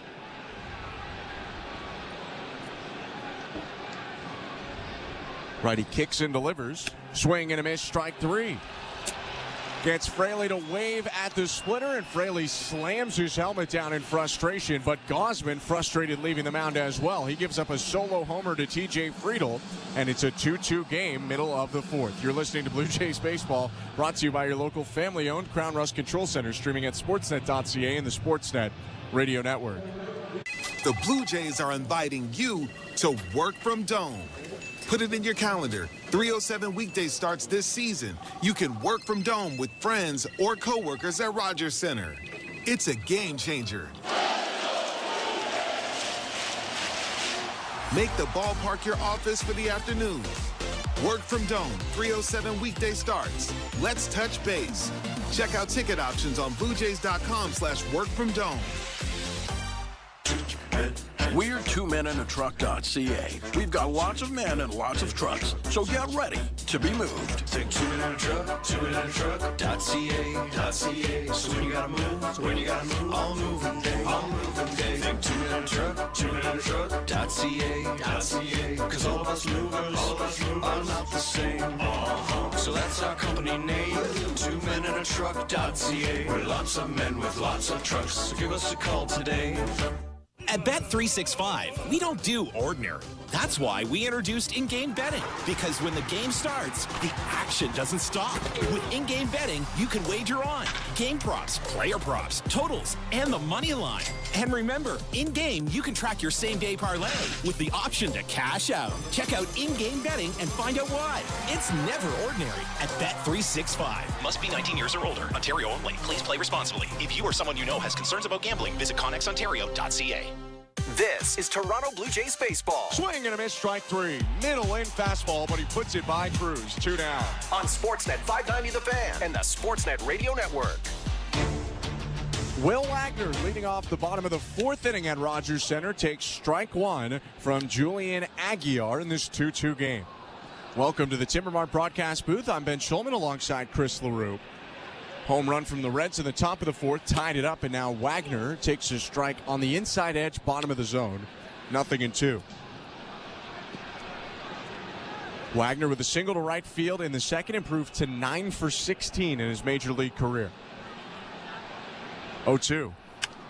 Swing and a fly ball left field. Backing up Steer at the warning track makes the catch. 1 out. He was about 10 feet from his first big league homer there, taking that fastball to left field. I tell you what, he has a really, really good approach, and he uses the whole field. That's what I love most about Will Wagner. Hit that pretty deep on an 0-2 count. And now Ernie Clement up to the plate with 1 out and the bases empty. 2-2 bottom for the pitch. Strike 1. In a sec, we'll take a look at the out-of-town scoreboard, brought to you by St. Louis Bar and Grill. Devilishly good since Toronto first raised the trophy in '92. 0-1. Down and away, 1 ball, 1 strike. Rib Sanity is now on at St. Louis Bar and Grill until September 8th. All you can eat ribs for just $27.99. Visit stlouiswings.com for more details. Always devilishly good. Clement takes down and away, 2-1. It's not a bad deal. $27 for all you can eat ribs. How many ribs can you eat? That's the sign of someone who can eat a lot of ribs. I'm cheap, so I would be there all night. Yeah. Good. 2-1. Low 3-1. What about you? I think I could eat a lot of ribs. Like You're also an cheap. Unhealthy amount of ribs. I am also cheap. Aguiar, the rookie in his major league debut, winds, and the 3-1. Called strike 3-2. Clement thought he was taking the rare walk there for a second. He's walked only 7 times, and he's had over 300 plate appearances to this point. And that wasn't a ball. No. That was in the strike zone. No. But you rarely see him take, even on pitches out of the zone. 3-2 pitch. Outside, ball 4, and he will take the rare walk down to first. Ernie Clement aboard with 1 out. And you can see just how excited that dugout is. They know that he doesn't really walk that often. Spencer Horowitz is yelling at him out there. It's got to be a weird feeling for Ernie Clement, taking a walk. Well, it kind of seemed like he was looking for it. Yeah. Took a borderline pitch on 3-1 and then took a pitch just off the plate on 3-2. And now he's on first. Here's Joey Loperfido. Right on left pitch. High and outside, ball 1. Loperfido 0 for 1 with a strikeout swinging, but trending up. 4 for 11 in 3 games coming into this one. 1-0. Swing and a pop-up foul left side, long run Espinal, but that's over the netting into the seats. 1-1. I tend to think that Loperfido was pressing a little bit when he first came over here from the Astros, trying to live up to the expectations of the Yusei Kikuchi trade, trying to do a little bit too much. Now he's settling in. He's a little bit more comfortable. The Blue Jays probably have told him, hey, relax, you're here for a while. 1-1. Swing and a foul off, 1-2. How long, I mean, when you went from the Marlins to the Pirates, how long did it take you to settle in with the Pirates? It was hard because you get over there, every coach is new, every player is new. I mean, yes, the slate is clean, which is a good thing, but at the same time, it's very, very nerve-wracking. 1-2. Swing and a fly ball shallow center. Moving in, Friedel puts his hands up and makes the catch a little bit awkwardly. Might have lost that in the twilight sky that's developing, but he makes the play. There are 2 outs. Yeah, that was a very awkward play. You can see Friedel talking with the other outfielders right now, trying to figure out what was up. He was hunched over, waving that bare hand.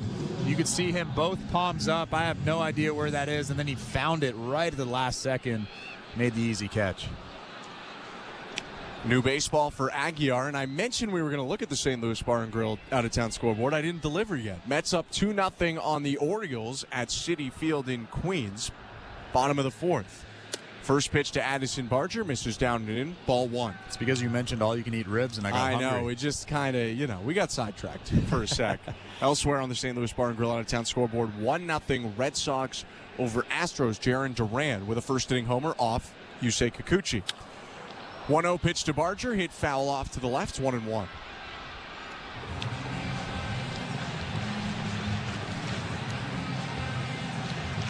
Two-two ball game in Toronto, bottom of the 4th inning. Ernie Clement on first, 2 outs, and Addison Barger at the plate. Aguiar kicks and delivers, and misses up top, 2-1.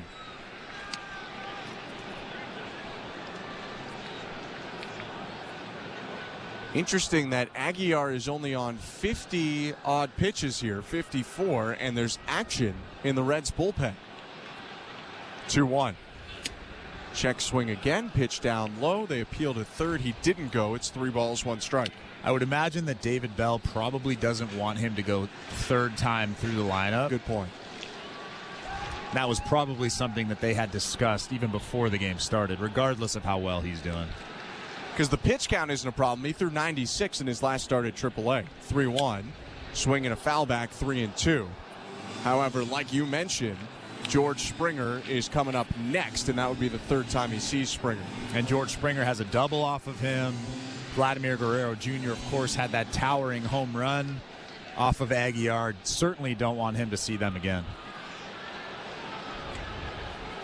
No hold on Ernie Clement at first now as we've reached a full count and 2 outs. Clement taking a big lead off first will get a head start. From the stretch, the pitch to Addison Barger. Called, strike 3. Fastball at the bottom of the zone freezes Barger, and that will do it for the 4th. Aguiar gets through that 4th inning in his major league debut and keeps it 2-2 as we head to the 5th at Rogers Center. You're listening to Blue Jays Baseball, brought to you by your local family-owned Crown Rust Control Center, streaming at sportsnet.ca and the Sportsnet Radio Network.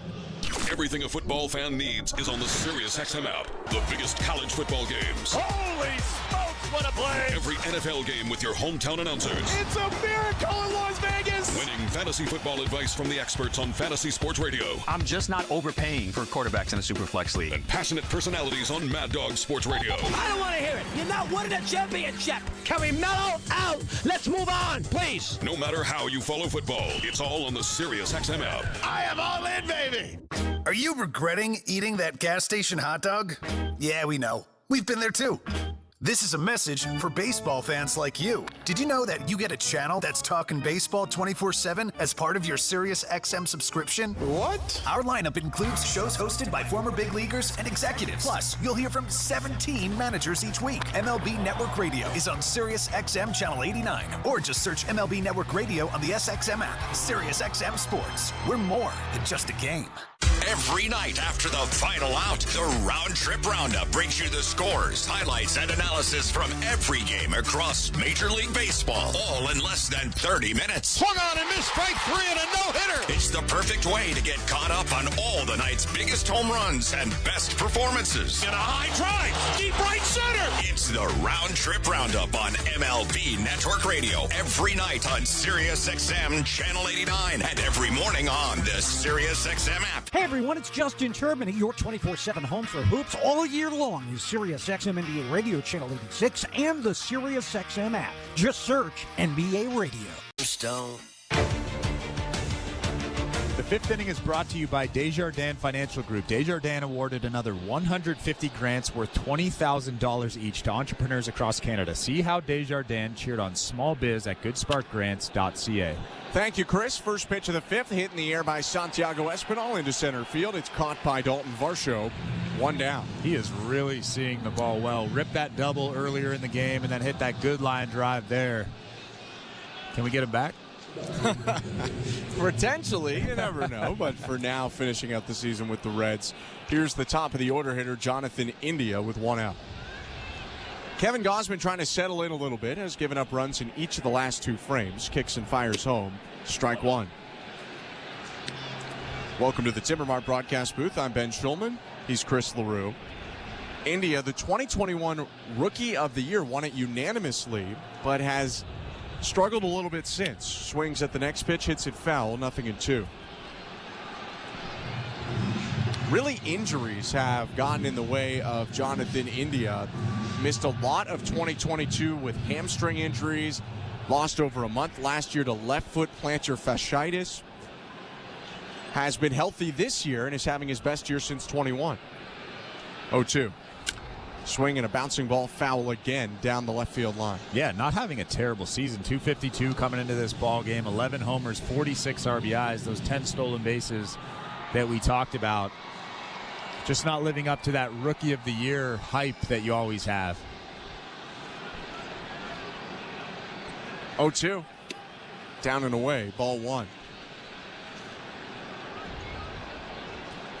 Someone asked me before the game if that's the Cincinnati Reds version of Bo Bichette. Long hair, athletic-looking guy. I think he was wearing cutoff sleeves like Bo always does. Aesthetically, I think so, but probably not as productive as Bo. 1-2. Swing and a bouncing ball to short, picked up by Ernie Clement. Throw on to first. 2 down. Speaking of Bo Bichette, stick around for the bottom of the fifth inning. We'll have the Bergmanis-Pereira personal injury lawyer's injury report coming up then, and Bo Bichette will be mentioned in that report. For now, though, 2 outs. Top of the fifth inning, 2-2 game. And here's Elly De La Cruz, who's got a fly out to center and a sac fly. He has driven in a run, but has been relatively quiet so far.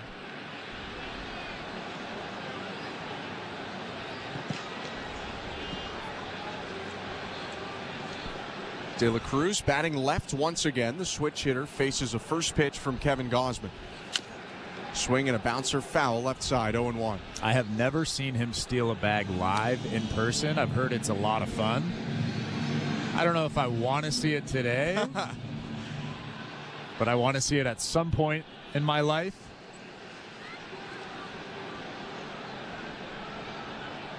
Here's the 0-1. Low 1 ball, 1 strike. I have seen it once live, a couple times live, but it was at the minor league level. where it was truly unfair to watch him steal bases. De La Cruz, if you weren't with us earlier, with 59 this year, 1-1. Swing and a foul back, 1-2. Where were those minor league games? They were in Dayton, Ohio. He was playing with the Dayton Dragons, who are the High A affiliate of the Cincinnati Reds. De La Cruz, a 2018 international free agent of the Reds out of the Dominican Republic. 1-2 pitch. Swing and a bouncer to second, right at Will Wagner. He picks it up ankle high and throws to first to end the inning. 1-2-3 for Gausman, who settles down after allowing runs in the third and fourth. It's a clean fifth, and it's a 2-2 game. The Blue Jays will bat next. Top of the order for Toronto coming up. You're listening to Blue Jays Baseball, brought to you by your local family-owned Crown Rust Control Center, streaming at sportsnet.ca and the Sportsnet Radio Network. It's Fantasy Football Draft Month on Fantasy Sports Radio. Hear how the experts draft their teams and learn winning strategies to help you win your league. I don't think it's crazy to go ahead and take CeeDee Lamb with the first overall pick. Don't miss our host draft tomorrow at 6 Eastern as your favorite hosts draft against each other. Feeling good here about Jared Goff as a mid-range QB2. Channel 87. And if you missed any of our drafts, hear them right now on the all-new Sirius XM app. Just search Fantasy Drafts. I'm John Paul Morosi, host of the SiriusXM original podcast, The Road to Cooperstown. Each week, I talk with a Baseball Hall of Famer about the challenges they overcame to become an all-time great. It is a hard game, and mentally it's hard. My legs started shaking. They pretty much knew I was going to have lung surgery after the season. I wasn't for sure. Would I ever play baseball again? The Road to Cooperstown is the official podcast of the National Baseball Hall of Fame and Museum. Episodes are available now on the all-new SiriusXM app or wherever you get your podcasts. This is Dave LaGreca, creator of the biggest pro wrestling show on the planet, Busted Open. Don't miss myself and my Hall of Fame cast and crew as we break down every story in and out of the ring and talk to the top names in the business, like the legend himself, The Undertaker. I'm actually glad to be on a real show. Catch Busted Open live every day from 9 to noon Eastern on SiriusXM Fight Nation, channel 156, and on the SiriusXM app. Fantasy football players, learn winning strategies right now on Fantasy Sports Radio to help you draft a winning team on Channel 87 and on the SiriusXM app. A Sportsnet Radio Network.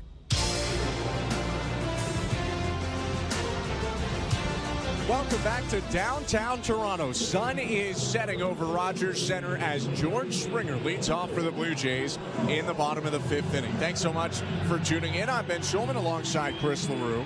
And it's a new pitcher now for the Reds in the fifth. Tony Santillan, the right-hander, makes his 13th appearance of the year, a 1.5 ERA. He winds and delivers home, and Springer takes the first pitch for strike one. Day over for Julian Aguilar, who was called up to make his major league debut. 4 innings, 4 hits, 2 earned runs, a walk, a hit batter, and 2 strikeouts. And now another strike against Springer. It's 0-2. And very obviously, David Bell didn't want him to face the Blue Jays again for the third time. 0-2, cut on and miss, strike 3, and in Springer's third at-bat, he goes down swinging. But he looked very good in his first major league start, his first major league game. I mean, this is nerve-wracking to walk into a huge stadium like this. You see the CN Tower hovering over you. You see that lineup. You see Vladimir Guerrero Jr. in that lineup, but he really did well. Right on left now, Santillan's pitch to Dalton Varsho is hit on the ground to first, picked up by Ty France, flips back to the covering pitcher, and there are 2 down.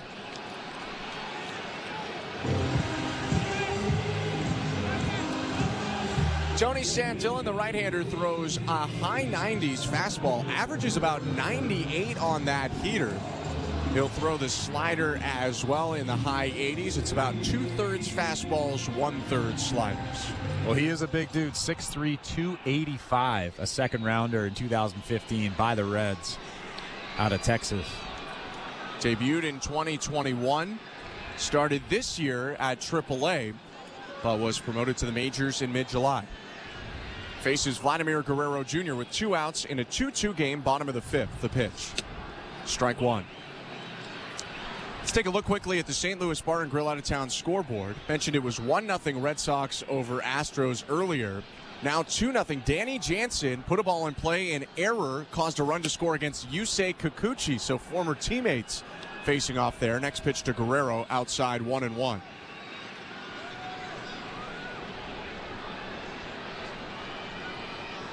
One pitch. Outside, ball 2.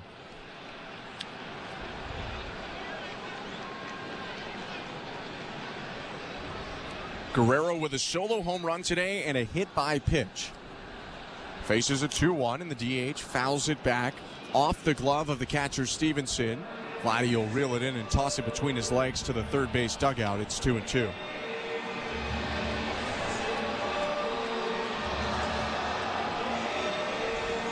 Infield back and a little bit to the pull, but the outfield actually plays a little the opposite way. Vlad's been going right center so often, and that's where TJ Friedl plays. 2-2. High, ball 3. There's that big fastball that you mentioned, 98, up and away. Vlad, a little bit antsy, a little bit jumpy right there, but keeps the bat back for a 3-2 count. Santillan winds and the pitch. Swinging a high chopper to second, fielded head high by India. He'll throw to first, and that will do it for the 5th. Blue Jays go down 1-2-3, still 2-2. Blue Jays and Reds. We go to the 6th at Rogers Center. You're listening to Blue Jays Baseball, brought to you by your local family-owned Crown Rust Control Center, streaming at sportsnet.ca and the Sportsnet Radio Network. Timber Mart is Canada's building center, a solid neighbor to call upon when you've got a job to do. Your dependable home improvement store that offers the added value of Air Miles reward miles with every purchase of $15 or more. Visit timbermart.ca. At Crown Rust Control, protection runs deep because every Crown Rust Control Center is owned by a local family who cares beyond business. Your Crown Rust Control is 100% committed to their product, to you, to their community, which is your community. Protecting you and what matters to you is equally important as protecting your vehicle. Did you know your vehicle rusts faster in warm weather? Protect your vehicle today. For a special summer offer, find your local family-owned Crown Rust Control Center at crown.com. Timber Mart always has plans to help you with your plans. Your home, your cottage, your garage, whatever needs your attention first, check the most visited spot on our website for ready-to-order plans to get the job done with Canada's Building Center. Visit timbermart.ca. September 25th. We're going in. Chicago Wednesday returns on City TV. Police, get back! We all face fear. Crazy upside-down world out there. But only heroes run towards it. If someone is in trouble, you do whatever you gotta do to help them. You do what it takes. You're gonna be okay. We got you now.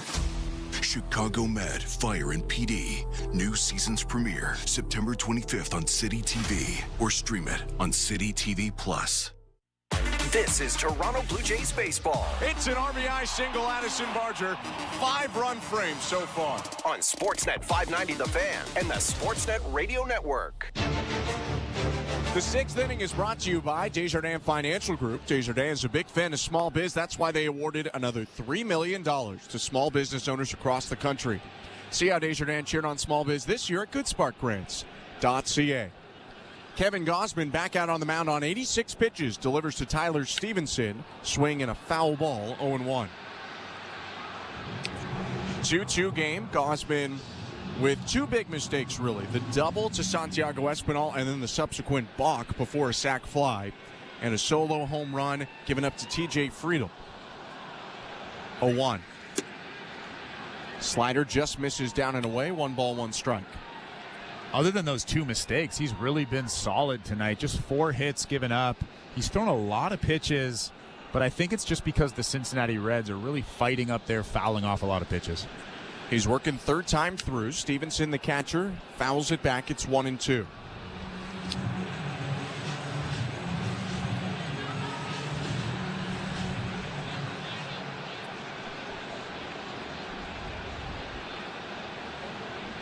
Gausman bouncing on the front left foot, comes still, and the 1-2. Swing and a bouncer foul right side.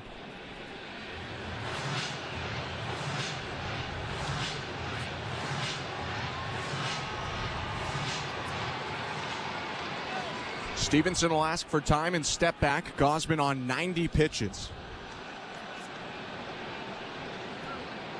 And there's been no action so far in the Blue Jay bullpen, although some guys are up at the top starting to stretch. No one throwing yet. 1-2. Low, 2 balls, 2 strikes. I think right on cue, somebody's going to get loose. I don't know who yet, but somebody's walking up those steps. Looks like Ryan Burr. You should be the pitching coach. You should be the pitching coach. 2-2. Check swing, pitch was low, full count. It is Ryan Burr throwing for the Blue Jays. On the other side, Alexis Diaz is throwing that right now for the Reds, the closer for Cincinnati. Maybe just a situation where he likes to get loose during games. 3-2 pitch hit foul and off to the right. Yeah, I don't think he's actually throwing. There's no catcher. I think he's just doing dry drills. He might have a towel in his hand. And like you said, he might just be doing drills during a game. That's what he likes to do. We've seen that from Jordan Romano the past couple years. Another 3-2. Swing and a miss, but the ball gets away from Kirk. It's strike 3, but that's going to be a jog down to first base, or rather a little bit more of a run for Stevenson, who gets there safely on the drop third strike. Yeah, that's a tough play. You can see Alejandro Kirk not excited about that because he should have made that catch. I would imagine that's a pass ball. Kind of clanks off his glove. That's a very catchable ball. Alejandro Kirk definitely is going to get a pass ball there.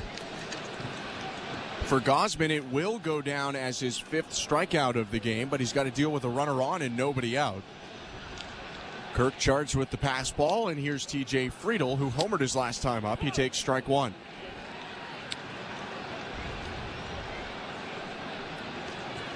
By the way, mentioned Jordan Romano coming up this inning. We'll go over the Bergmanis Pereira personal injury lawyers injury report. First, the 0-1. Left-handed hitter takes his strike, and it's 0-2.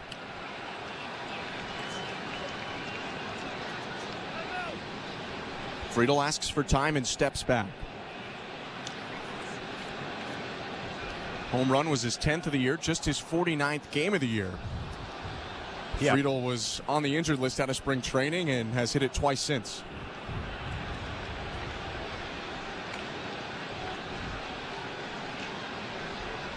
Oh, 2. Low, 1 ball, 2 strikes.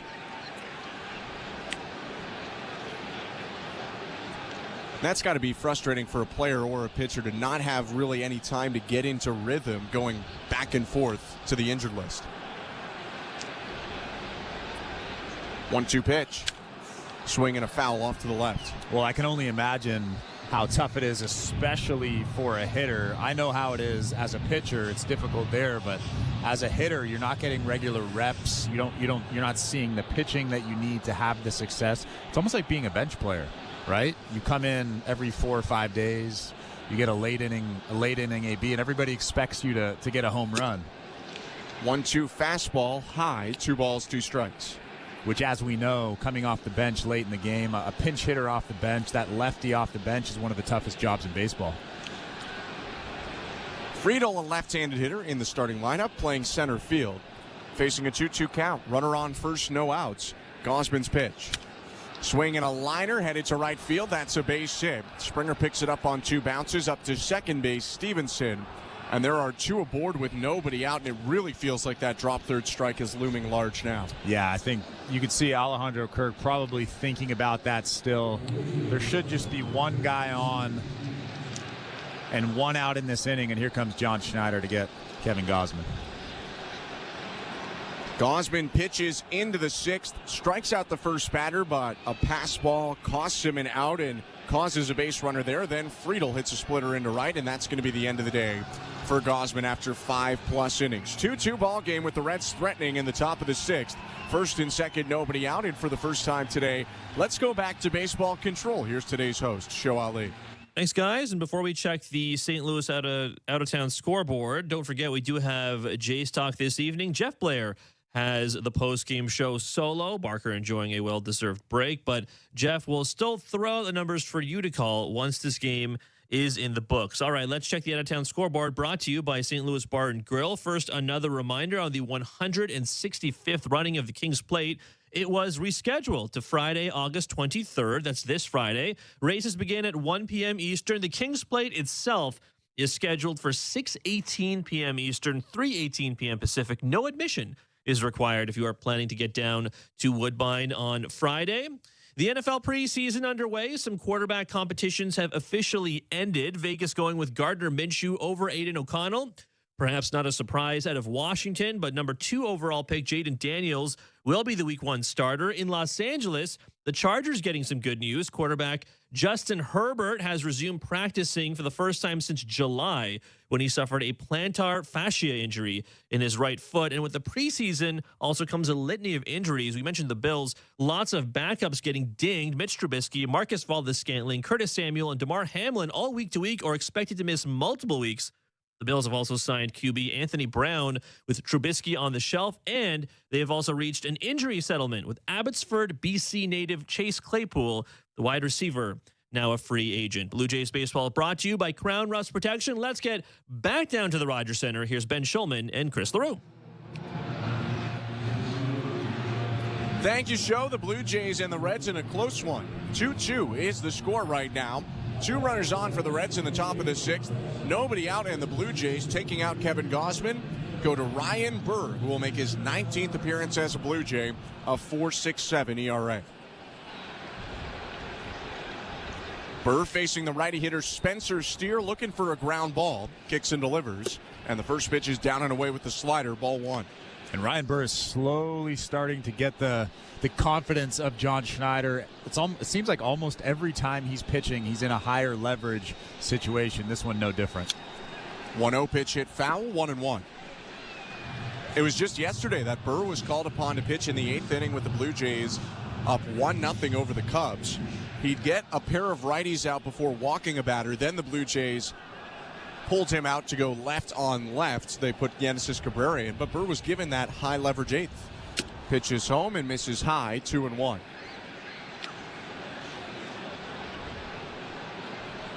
Now his job is to clean up this mess here in the 6th. A drop third strike started the inning on a pass ball. That has the runner Stevenson at second. A single by Friedel. He's at first. 2-1 to Steer. High ball 3. And this is what you don't want. You definitely don't want to walk Steer. Steer does have some power. He can hit a fastball that's in the heart of the plate, but you definitely do not want to walk him in this situation. 3-1. Swing and a miss. Gutsy pitch. He threw the slider that started in the zone but dropped low, but he got the chase from Steer. Full count. Yeah, that was a great pitch. Like you said, a gutsy call, a slider on a 3-1 count. Fastball slider for the righty Bird. His 3-2. Swing and a fly ball right center field and deep. Varsho tracking back. It's over his head and down just in front of the warning track. Coming around third, Stevenson scores. They'll hold Friedel at third. It's an RBI double for Spencer Steer, and for the first time today, the Reds take the lead. It's 3-2 Cincinnati. Well, that was a good swing from Steer, but pitching 101 is you don't want to throw a good slider or a good off-speed pitch out of the strike zone for a strike and then come back with one in the strike zone spinning over the middle. And that's what Ryan Burr did right there, and Steer just hammered it into the gap in right field. Not only does that score a run, the run that was caused, or the runner that was caused by the drop third strike, but now it's second and third, nobody out, and the Blue Jays infield is in. Jeimer Candelario up. First pitch to the switch hitter. Called strike. Candelario didn't love the call. Spun back to his dugout almost as if to check that he was right that wasn't a great pitch, and then turned to the home plate ump Lance Barrett. 0-1 pitch. Just a little bit high. 1 ball, 1 strike. Someone needs to tell him that the challenge system is not in play yet. Not yet.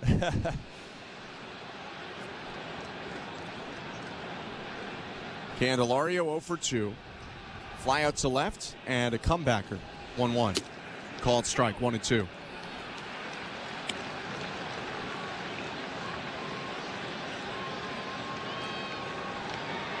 Ryan Burr responsible for the runner on second, Steer. Kevin Gausman's runner on third, Friedel. 1-2. In the dirt, Candelario lays off. 2 balls, 2 strikes. That's a good pitch right there. In this situation, runners on second and third, nobody out. You're looking for a strikeout or a pop-up. You don't want those runners to go anywhere. So if I was Ryan Burr, I'd throw another one of those sliders, especially with the open base, or a fastball that's elevated. Burr's 2-2. Elevated fastball, but Candelario lays off. Started the swing and held it back. Now it gets a little bit dicey. Full count. You definitely don't want to walk the bases loaded here, but at the same time, those two runners that are on second and third right now are very important. 3-2 Reds. 3-2 pitch. Swing and a miss, strike three. Got him to chase the slider low, and he does get the strikeout of Candelario, one down. This injury report is brought to you by Bergmanis Pereira Personal Injury Lawyers. If life has thrown you a curveball and you're striking out with your insurance company, get ahead of the count and call Bergmanis Pereira Personal Injury Lawyers. You focus on getting better, and Bergmanis Pereira will take care of the rest. Visit bplawyers.ca. A couple updates on a couple key Blue Jays on the injury report. John Schneider talking about Jordan Romano and Bo Bichette before the game. First, the pitch to Ty France, hitting the gap right center. That's down, and that'll be extra bases plus a couple of runs. Friedel scores. Steer right behind him. He scores.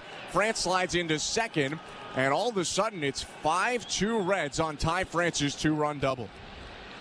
And that was a very similar situation to the previous batter. You don't want him to be able to put something in a gap or get the barrel on the baseball. You want to kind of nibble around the strike zone. Ryan Burr throws a four-seamer on the outside part of the plate, but outer third, and Ty France actually does a good job dropping the barrel and drilling a good line drive to right center. France's hot streak with the Reds continues. He's on second. Reds up 5-2 on this three-run inning. And the pitch to Fraley is hit well right center field, sinking in down in that gap that they are peppering right now. France around third scores. Fraley into second. It's 6-2 Reds. They have 4 hits in the inning.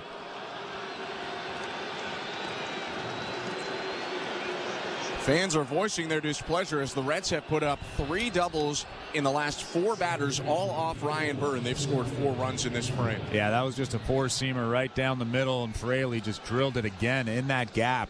A good line drive. They are peppering that gap right now, like you said. And the baseball gods are just really trying to delay us from getting to the Bergmanis Pereira Personal Injury Lawyers injury report. First, Santiago Espinal up, runner on second, 1 out, and the pitch is low, ball 1. So finally, I can tell you that Jordan Romano and Bo Bichette are at the facility in Dunedin, Florida, working with Blue Jays staff. Bichette is hitting and taking grounders. 1-0 pitch is hit on the ground to third. Barger picks it up, spins, looks off the runner, throws to first. 2 down. So Bichette swinging, taking batting practice, and taking grounders. He's not in much of a running program, not running right now a whole lot as he recovers from the calf injury. John Schneider said he hoped in the next 2 to 3 days Bichette would get running. And for Jordan Romano, kind of a weird update. He's not really throwing right now, but he is using the weighted baseball at a very short distance to build up some arm strength. And neither one of them are really in a rush. No. Jonathan India to the plate, runner on second, 2 outs. First pitch low, 1-0. 6-2 Reds on this 4-run top of the 6th. John Schneider said he hoped, especially on the subject of Romano, who seems like he might be more of a long shot to return, that he could come back just so there isn't the health unknown going into next season. 1-0. Called strike 1-1. What do you think about one or both of them coming back? Well, number one, I don't know the specifics with the elbow and what happened during surgery. I know that that John Schneider has given us at least a little bit of information, but I don't know the specifics, the intricacies of that actual injury. I tend to say, take your time. There's really no reason. I understand where John Schneider is coming from, or Ross Atkins is coming from, but at the same time, take your time, be healthy. 1-2 to India in the dirt, blocked by Kirk. Just got a foul tip before he bounced the slider. It's 2 balls and 2 strikes. And this might be a crazy idea. It probably won't happen. I would say it won't happen. Are you saying fall league or winter league right now? Not fall league, I guess. But. Potentially fall league, but I would say a winter league stint, right? Just to see if a guy is healthy. 2-2. Swing and a miss, strike 3. Got him on the slider, but a scream of frustration from Burr, who allows 3 doubles after coming in, and the Reds score 4 in the top of the 6th to take a 6-2 lead. We'll be back in a moment at Rogers Center. You're listening to Blue Jays Baseball, brought to you by your local family-owned Crown Rust Control Center, streaming at sportsnet.ca and the Sportsnet Radio Network. Soak in the energy of endless summer nights in a beachside party paradise. Sounds of Ibiza, a channel featuring Afro House, techno, and what's trending from the island. Sounds of Ibiza, one of over 200 extra channels always available in the Sirius XM app. And now for a limited time on Channel 105 on most radios. The 2024 Training Camp Tour rolls on. Focus on the football, fellas. Focus, focus. And Sirius XM NFL Radio brings you down to the field for an all-access pass to your favorite team. You do your best to put yourself in position to get the result you want. From the preseason right through Super Bowl 59, hear every game on Sirius XM. Touchdown! Hear every stop of the 2024 Training Camp Tour on NFL Radio Channel 88 and the all-new Sirius XM app. If you love golf, then you should never turn off SiriusXM PGA Tour Radio. Our hosts have the best takes. Tiger's impact on the game of golf, aside from how good he was at it, was something that I don't think we'll ever see again. Talk to the biggest guests. Scotty, you've had a year to celebrate. This year, I've just seen a lot of good results. And can even help you with your own game. Take the club and at address, open it up. It's all golf, all the time. On SiriusXM PGA Tour Radio, Channel 92 in the car, and on the SiriusXM app. In season or out of season, the #1 place for college sports is SiriusXM College Sports Radio, Channel 84. Sportsnet Radio Network.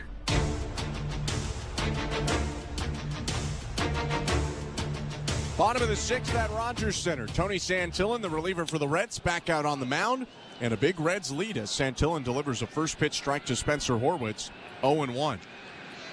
4 runs for the Reds in the top of the 6th have given Cincinnati a 6-2 advantage. 0-1 to Horwitz. Called strike 0-2. That inning got off to a tough start in the top of the 6th. Pass ball on a strikeout that allowed the Reds to get a free base runner, and it really just snowballed from there. You have to think that pass ball affected the pitches that Kevin Gausman threw in the subsequent batter. 0-2 pitch hit on the ground is second, and a throw over to first gets Horwitz. 1 out. That's a big run on first base after the pass ball. He's probably rushing a little bit, making pitches that he normally wouldn't make. Everything just kind of snowballed on him. And then Gausman gave up a single, came out of the game, and it was not a great appearance for Ryan Burr, who gave up 3 doubles in the first 4 batters and gave up 2 of Gausman's runs and then 2 more of his own. Alejandro Kirk to the plate, called strike. 0-1. Kirk is 0 for 2 today. A line out to deep left field and a fielder's choice on a ground ball up the middle. 0-1. Downstairs, 1 ball, 1 strike. Welcome to the Timber Mart broadcast booth. I'm Ben Schulman alongside Chris LaRue. The 1-1. Swing and a foul back, 1-2.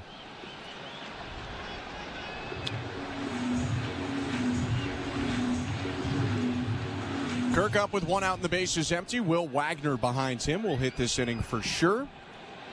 Ernie Clement comes after Wagner. 1-2.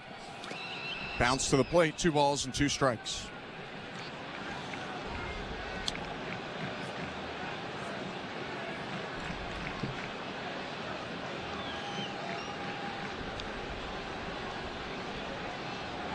Santillan, the big righty, into the wind. The pitch. High and outside, ball 3. Ripped it at 96, but missed way up and away. 6'3", 285-pound Santillan. 96 is actually on the low end for the hard-throwing righty. His payoff pitch. Inside with a heater at 97, ball 4, and Kirk takes a 1-out walk. Pretty good AB right there from Alejandro Kirk. This game is not out of reach. I think David Bell is about to yank Santillan from this ball game. He'll bring in a lefty to face Will Wagner, the left-handed hitter. Sam Moll is coming in just a moment, and with that, we will take a quick step aside. It's 6-2 for the Reds over the Blue Jays. 1 out and a runner on first for Toronto in the bottom of the 6th. Let's go to baseball control. Here's Show Ali. Thank you very much, guys. Before we check the out-of-town scoreboard, brought to you by St. Louis Bar and Grill, another reminder that we do have Jays talk tonight. Jeff Blair is here at Baseball Control with me. He will take your calls after this game is in the books. Jeff will throw out the numbers for you to call after the final out. All right, let's check the out-of-town scoreboard brought to you by St. Louis Bar and Grill. Lots of NFL updates these days. We talked about the Bills earlier. Lots of backups for Buffalo getting dinged up this preseason. Mitch Trubisky, Marquez Valdes-Scantling, Curtis Samuel, DeMar Hamlin are all week-to-week or are expected to miss multiple weeks. Bills did sign quarterback Anthony Brown with Mitch Trubisky with a knee injury on the shelf. Head coach Sean McDermott, he did announce that he will not play his starters in the preseason finale. The initial plan was for them to play, but after all these injuries, he probably wisely decided against it. Steelers running back elsewhere, Jaylen Warren, suffering a hamstring injury. He did not return to that game, so he's expected to miss some time. Elsewhere in New York, for the Giants, wide receiver and kick returner Gunnar Olszewski will miss time with a groin injury suffered in practice. If you missed a bunch of other injuries as well, Lions running back Jahmyr Gibbs out for a while with a hamstring injury, though he is expected to be ready by the beginning of the regular season. And Chiefs wide receiver Hollywood Brown suffering a dislocated shoulder. He is expected to miss 4 to 6 weeks, so he will likely miss a week or two once the regular season begins at the beginning of September. Blue Jays baseball is brought to you by Crown Rust Protection. Let's get back down to the Rogers Center on the other side of the downtown core. Here's Ben Schulman and Chris LaRue. Thanks, Joe. Sam Mullen to the game for the Reds. The left-handed reliever on to face Will Wagner for the Blue Jays with a runner on first and one out. It's 6-2 Cincinnati. And like you said, Chris, right before we handed it over to show, there's time in this ballgame, but the Blue Jays would love to get something going right now. Yeah, it's still just the bottom of the 6th inning. You still have 4 full at-bats to get a couple of runs. It's really important to get at least 1 run in this inning, kind of chip your way back into this game. Alejandro Kirk has to get to second base, and then somebody has to drive him in. Facing a tough lefty, though, in Maul. 41st appearance of the year for the veteran, who has a 2.87 ERA. Left on left with Will Wagner, the pitch home. Strike one. As great of a start as Will Wagner has had this season right now, he's 9 for 17. He's 0 for 5 against left-handed pitching in the majors. 0-1. Swing and a miss. Fastball inside, gets the whiff. It's 0-2.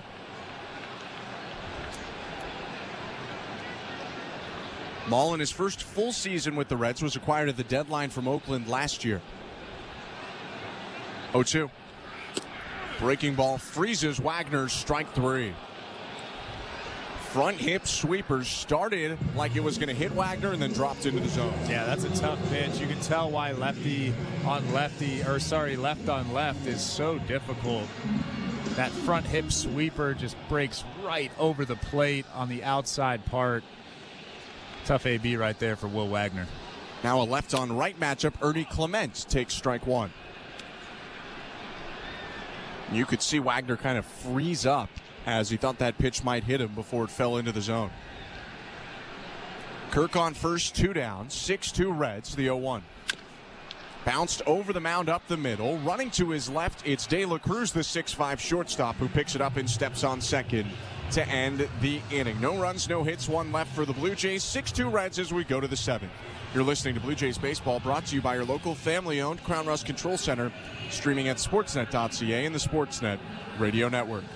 So, you want to be a Looney Dogger, eh? Every Tuesday Blue Jays home game is Looney Dogs Night, presented by Schneider's. Grab $1 hot dogs from various concession stands around Rogers Center. Plus, stop by the Schneider's Porch, your hot dog headquarters. The destination for a one-of-a-kind hot dog experience with excellent ballpark views. So, whether you're the relish ringleader or 7th-inning snacker, no Blue Jays game is complete without hot dogs. Don't miss out on this delicious deal. Looney Dogs Night, presented by Schneider's. For tickets, visit BlueJays.com. At Crown Rust Control Center, protection runs deep because every Crown Rust Control Center is owned by a local family who cares beyond business. Your Crown Rust Control Center is 100% committed to their product, to you, to their community, which is your community. Protecting you and what matters to you is equally important as protecting your vehicle. Did you know your vehicle rusts faster in warm weather? Protect your vehicle today. For a special summer offer, find your local family-owned Crown Rust Control Center at crown.com. Hey, Blue Jays fans, are you ready to hit a home run with your next roof? Introducing GAF Timberline HDZ shingles, designed to keep your roof looking and feeling like a winner, rain or shine. GAF is proud to be the official shingle of the Toronto Blue Jays. Visit homedepot.ca and search GAF to learn more about how GAF Timberline HDZ roofing shingles can elevate your home to the next level. GAF, we protect what matters most. This is Toronto Blue Jays baseball. Called strike 3, change up at the knees, and there's nothing you can do about that pitch. On Sportsnet 590 The Fan and the Sportsnet Radio Network.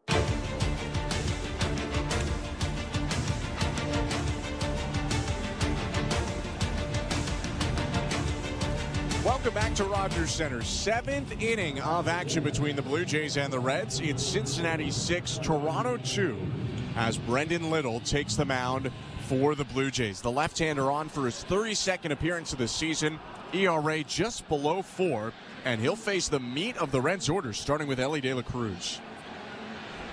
Switch hitter turns around to bat right, and the first pitch from Little outside 1-0. I'm Ben Schulman alongside Chris LaRue, and we had discussed the possibility of this before the game off-air, Chris. Trying to turn around De La Cruz to bat from the right side. Next pitch up and away, 2-0. Yeah, he's much worse from the right side, and if you're the Blue Jays, this is the matchup that you want, left on left, turning him around, getting him away from that left-handed batter's box. 2-0. High 3-0. Hasn't given him a strike yet, but when De La Cruz hits from the right side, he's batting .214, and his on-base plus slugging is .670.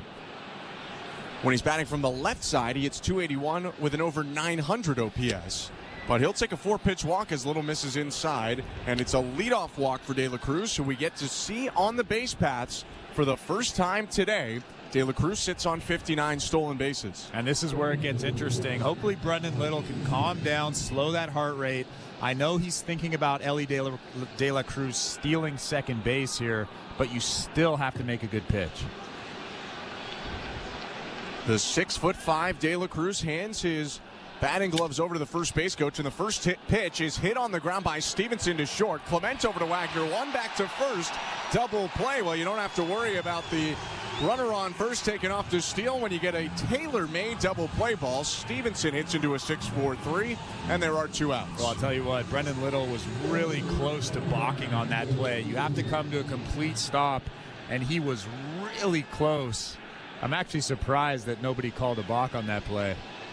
He went very quick. I want to see a slow motion replay of that. We haven't seen one yet, but 2 down, and Little's pitch to TJ Friedel, left on left, spins inside, ball 1.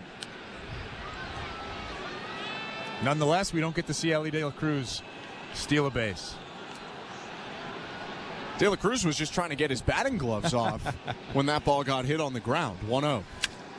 Swing and a flare down the left field line. That's going to get down for a hit. One hops into the glove of Lo Perfido. And it's a single for Friedel, who's had quite the day. He's now 3 for 4. Yeah, pretty good swing right there. Going the other way on a tough fastball, 94 miles an hour. Brendan Little definitely is tough on lefties, but TJ Friedel is seeing the ball very well right now. And with Friedel's base hit, Spencer Steer comes up with 2 outs. It was Steer's double in the 6th that really got things rolling for the Reds last inning. They scored 4 in the frame. 2 more doubles would come after Steer knocked one in. He swings at the first pitch and bounces it softly toward third. Little spears it, rifle throw to first. As he was falling down, he makes the play to end the inning. Little tosses out Steer, who looked up for a replay, but the Reds won't review it. It's a scoreless frame for Little, around a hit, 1 left. And at the 7th inning stretch, 6-2 Reds over Blue Jays. You're listening to Blue Jays Baseball, brought to you by your local family-owned Crown Rust Control Center, streaming at sportsnet.ca and the Sportsnet Radio Network. We're 2 men and a truck. So, you're moving to a new home, and all that's left to do is to call a mover you know you can trust. Well, naturally, you think 2 men and a truck, since you know they have lots of men and lots of trucks. They'll wrap, pack, and move everything you own. With a 96% referral rating and the professionalism you can trust, the choice is simple. For a free in-home estimate, call today. We're 2 men and a truck.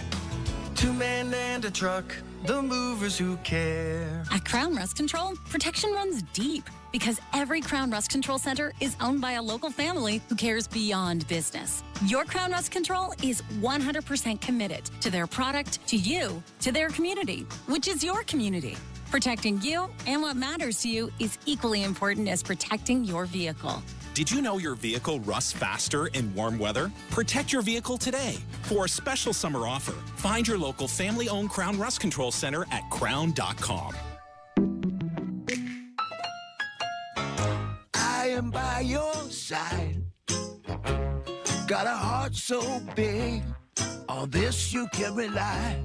No mountains too tall for the strong boots to climb. I am by your side. That was Desjardins Insurance, playing insurance with a heart so big it shows. Tune in for your auto and home coverage at desjardins.com/heart. Hey, this is Dalton Varsho.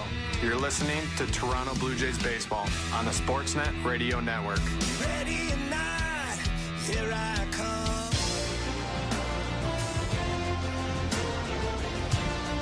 Bottom of the seventh inning starts with a pinch hitter. To avoid the left-on-left matchup with Sam Maul, Davis Schneider is off the bench for the Blue Jays, trying to spark Toronto, who trails Cincinnati 6-2. First pitch from Maul misses outside, and we're underway in the bottom of the seventh. Thanks so much for sticking around tonight. I'm Ben Schulman alongside Chris LaRue. Schneider batting .201 on the year. Takes the next pitch away, 2-0.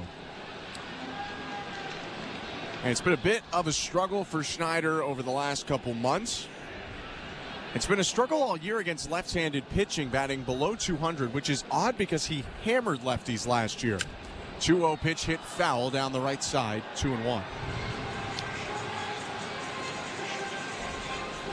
I mean, you go back to last season, which was a small sample, but Schneider hit in the 320s with 6 home runs off lefty pitchers. He only has 3 home runs off lefties all of this season. He'll take away, though, and work himself into a nice hitter's count, 3-1.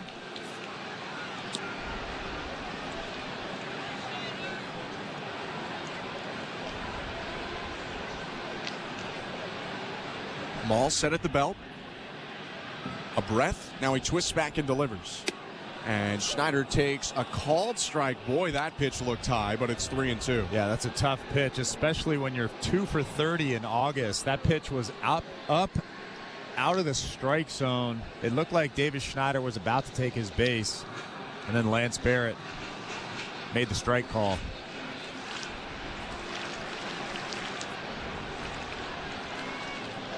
Maul's 3-2. Called strike 3, and that one looked low of the zone, and you can't really have it both ways. You want to call it up, fine, but you can't call it down. Schneider can't believe it, and John Schneider is barking right now at Lance Barrett. Yeah, John Schneider has every right to bark at Lance Barrett. Davis Schneider has every right to be upset. First, you call it up out of the strike zone, then below the strike zone. Like you said, you can't have it both ways. It's either one or the other, or preferably just strikes in the strike zone.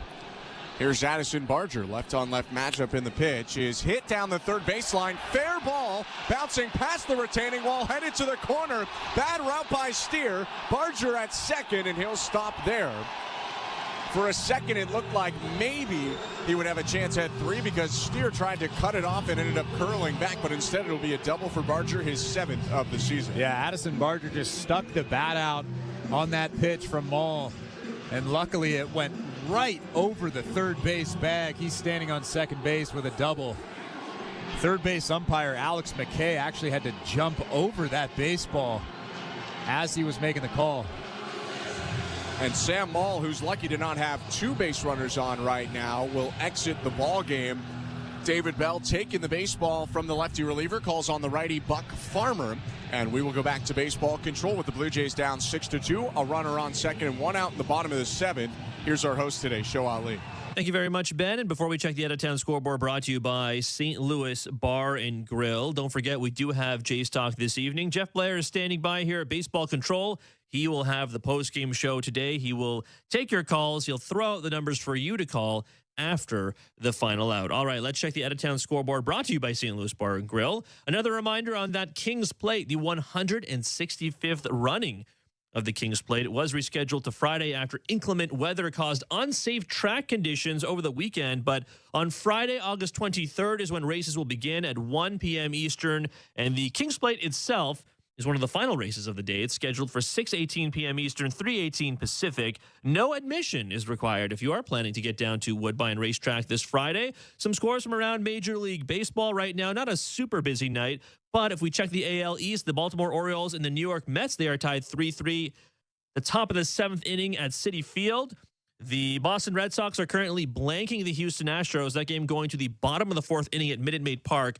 Red Sox up 2-0. Other games in action right now. The Royals lead the Angels 3-0. The Rangers lead the Pirates 4-3. And this game going, still in the bottom of the 8th inning. The Diamondbacks more than doubling up the Marlins. Arizona leads Miami 9-4. Blue Jays baseball, as always, is brought to you by Crown Rust Protection. Let's get back down to the Rogers Center with the call of today's game. Here's Ben Shulman and Chris LaRue.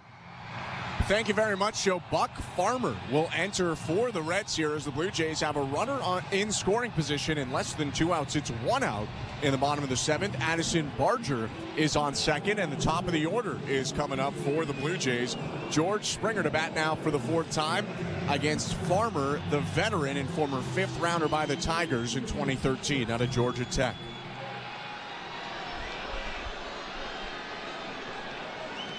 Righty has a long beard and long hair, comes set at the chest, looks at second, and now the pitch to Springer up and in, ball 1. 46th appearance of the year for Farmer, who's got a 2.75 ERA, 402nd major league game for the righty reliever. Next pitch to Springer, called strike, 1-1. What do you think? He has one of the best names in Major League Baseball? Buck Farmer? Yeah, I mean, it's just a great name regardless of what you're doing. And he looks like a Buck Farmer with a long beard. 1-1. Swing and a foul back, 1-2.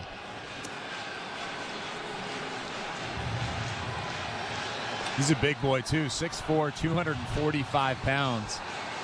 A lot of big boys coming out of this Reds bullpen. One of the better bullpens in the National League. Top 4 or 5 in ERA, whip, Ks per 9. 1-2. Springer takes inside, 2 balls, 2 strikes. And the bullpen's been good so far. 2 runs allowed in the first 3 innings by starter Julian Aguiar, but bullpen has pitched scoreless innings since. Barger on second, 2-2 to Springer. Swing and a pop-up back of first. Coming in from right field, Fraley with a long run, weaves to foul territory, but makes the catch. And there will be 2 outs. I thought for a second that had a chance to drop, but it stayed up for a long, long time. That was a high pop-up from George Springer. Jake Fraley making the easy catch in foul territory. So 2 outs now, and Dalton Varsho, who delivered the most recent Blue Jays run on his RBI single back in the 3rd, comes up here in the 7th. Varsho's 1 for 3, has extended his on-base streak to 17 games, a career best. The pitch. High, ball 1. When Varsho singled up the middle, kind of toward right center in the 3rd, it was 2-1 Blue Jays. 5 unanswered by the Reds. Has it at 6-2 Cincinnati. 1-0. Called strike. 1-1.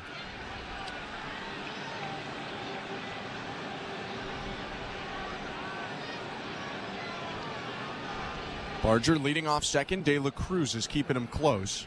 1-1. Outside, 2-1.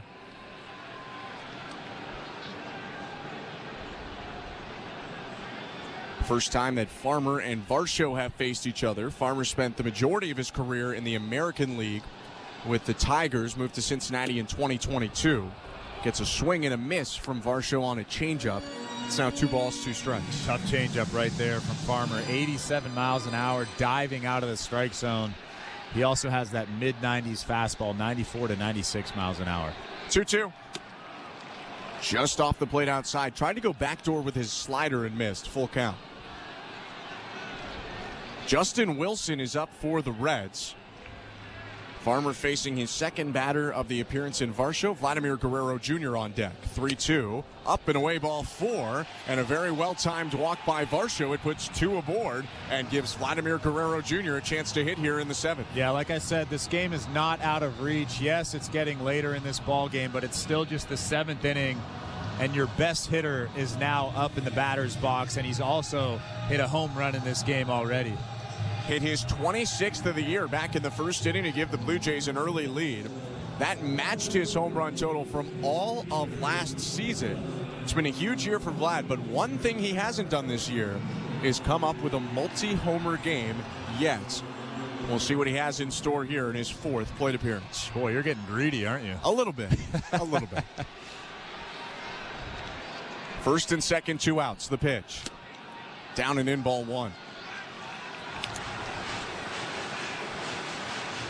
Well, you would have figured that he had one by now, though. I mean, he had at least one multi-homer game. He had one last year. 1-0. Swing and a miss. He just tried to get his second homer of the game, but was out in front on a slider, 1-1. But this year it's been more runs of consecutive games, or he's hit 4 in 6 games rather than 2-3 homer appearances.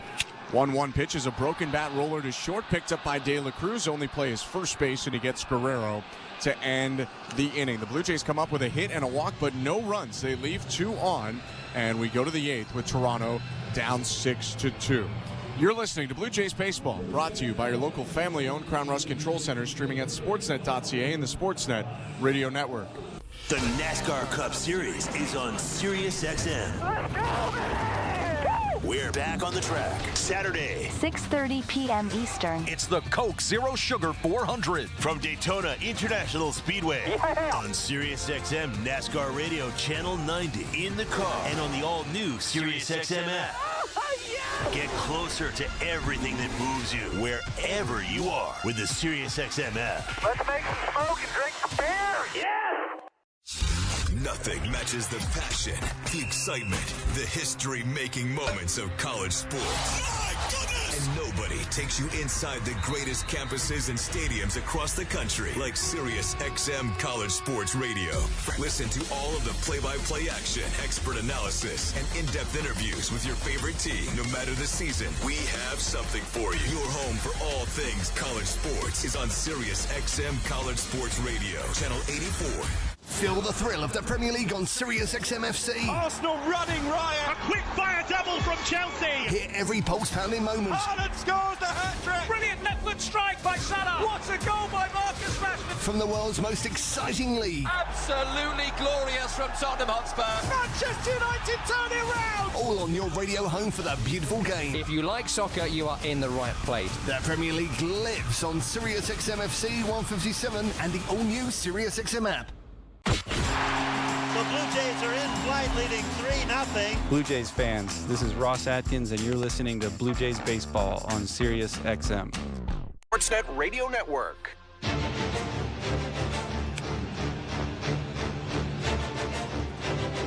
Eighth inning at Rogers Center. The Blue Jays trailing the Reds 6-2 in this series opener. Thanks so much for sticking around with us into the evening on this Monday night. I'm Ben Schulman alongside Chris LaRue. New pitcher for the Blue Jays is the right-handed reliever Eric Swanson, third arm out of John Schneider's pen. Swanson takes on Jeimer Candelario, Ty France, and Jake Fraley this inning. Righty's pitch. High ball 1. Swanson works in this ball game with an earned run average just over 6. This is his 28th appearance of the year. 1-0. Inside 2-0. It's really a tale of 2 seasons, though, for Swanson. His mid-April to late May season. Then he went down to AAA. Now he's been back for this being his 11th appearance since returning. 2-0 pitch, high 3-0. And he's only allowed 2 earned runs in almost 10 innings of work since returning. Yeah, he's looked like a different guy, and the reason for that is throwing strikes. Obviously, he's not doing that in this at-bat, but he's throwing strikes with his fastball. 3-0 pitch is a fastball called a strike. Looked pretty high. We've seen that in this game the other way as well. It's 3-1. Well, Eric Swanson got a little bit of help there from Lance Barrett. We've seen that a couple times in this ball game, but he's getting on top of the split finger, and he's throwing his fastballs for strikes. That's the most important thing. Candelario swings at an elevated fastball and hits it foul on the ground. It's 3-2. At least Lance Barrett is consistent with that zone. Above the zone and below the zone.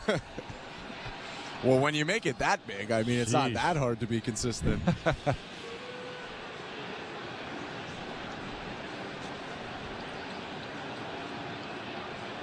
3-2.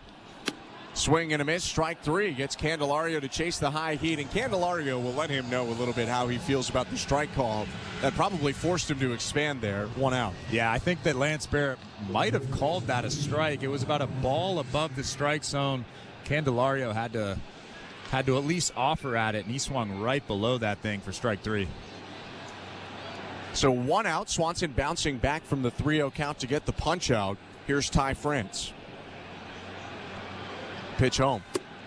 Ugly swing and a miss at a splitter, 0-1. Pardon me, a slider. That was a pretty good slider. That might have been the best one I've seen from him this season. The slider usage is ticking up a little bit for Eric Swanson. Always a pitch he featured. Righty's 0-1. Threw the slider again, missed outside. 1 ball, 1 strike. I like it. Usually I don't really like his slider, but the last two I've fallen in love with. You're quick to fall in love. 1-1 pitch high, 2-1. I'm also quick to fall out of love. All right. Like that last pitch right there. Yeah, that was not a great one. Swanson, though, in July, threw the slider fewer than 20% of the time, 19.2% to be exact. Almost 30% slider usage in August, 2-1. Way up and in, missed there with the splitter high, 3-1. He's thrown his slider almost as often as his splitter in the month of August, and the splitter is really the bread and butter pitch. 1 out, base is empty. 6-2 Reds over Blue Jays, top of the 8th. The 3-1. Hit on a soft line to short and caught on the backhand side by Clement. 2 down.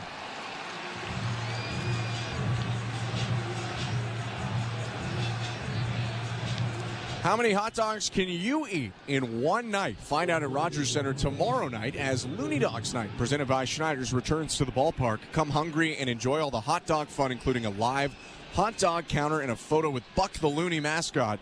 Get your tickets today at bluejays.com/LooneyDogs. Jake Fraley up. The first pitch is hit hard. A 1-hopper to second. Backs up Wagner, the second baseman, who sets his feet, throws to first, and ends the inning.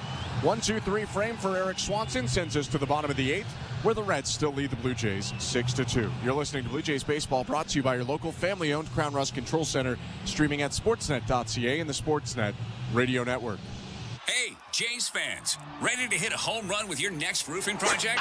Step up to the plate with GAF Timberline HDZ shingles, the official roofing shingle of the Toronto Blue Jays. Just like our Jays, GAF Timberline HDZ shingles deliver top performance with unmatched durability and protection. So, when it's time to cover your bases, choose the winning team. Visit your local Home Depot or shop online at homedepot.ca for all your roofing shingles and accessories. GAF. We protect what matters most. Hi, I'm Buck Martinez, live from the showdown between pizza, and inflation. First to the plate, with over 2 million sold, it's Fixed Rate Pizza, a hot and fresh extra-large 4-topping pizza for a fixed price of $17.99 until the end of 2024. Here's the delivery. And inflation strikes out. That's a swing and a drive for Fixed Rate Pizza. Lock in yours today. Order pizza.ca. I am by your side.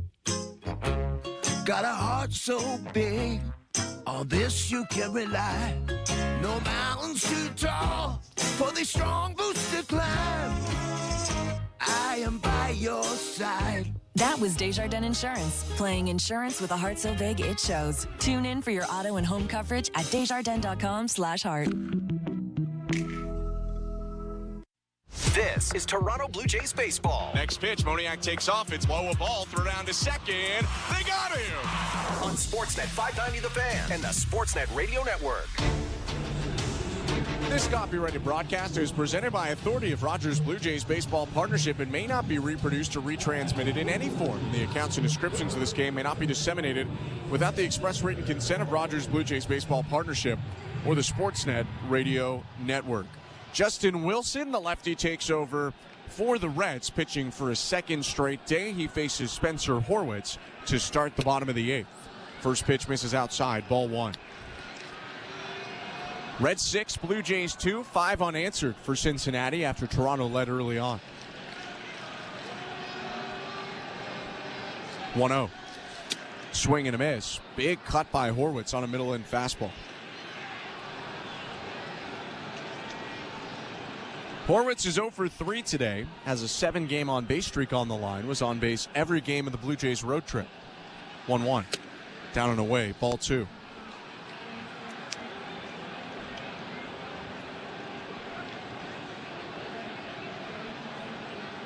Wilson, the lefty, with an earned run average just above 4. Pitches in his 45th appearance, and it's a foul tip that just squirts out of the glove, I think, of Stevenson to make it 2-2.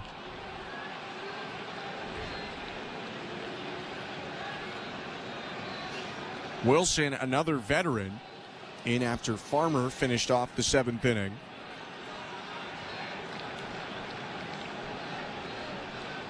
Right-hander in his second stint with the Reds.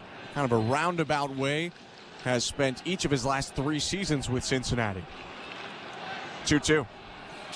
Fouled back.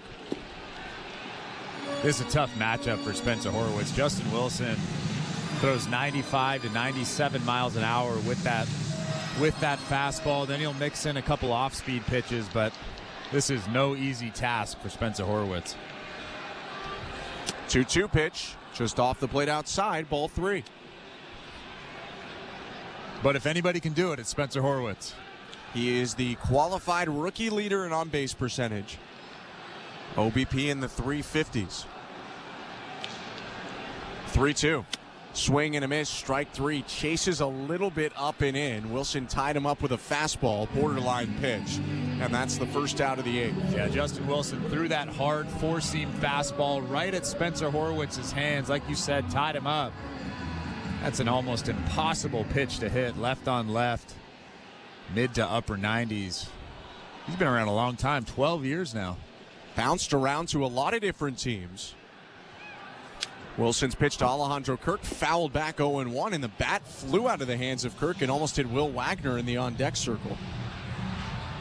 Welcome to the Timbermart broadcast booth, by the way. I'm Ben Schulman. He's Chris LaRue. And you would have been a teammate of Justin Wilson's, right?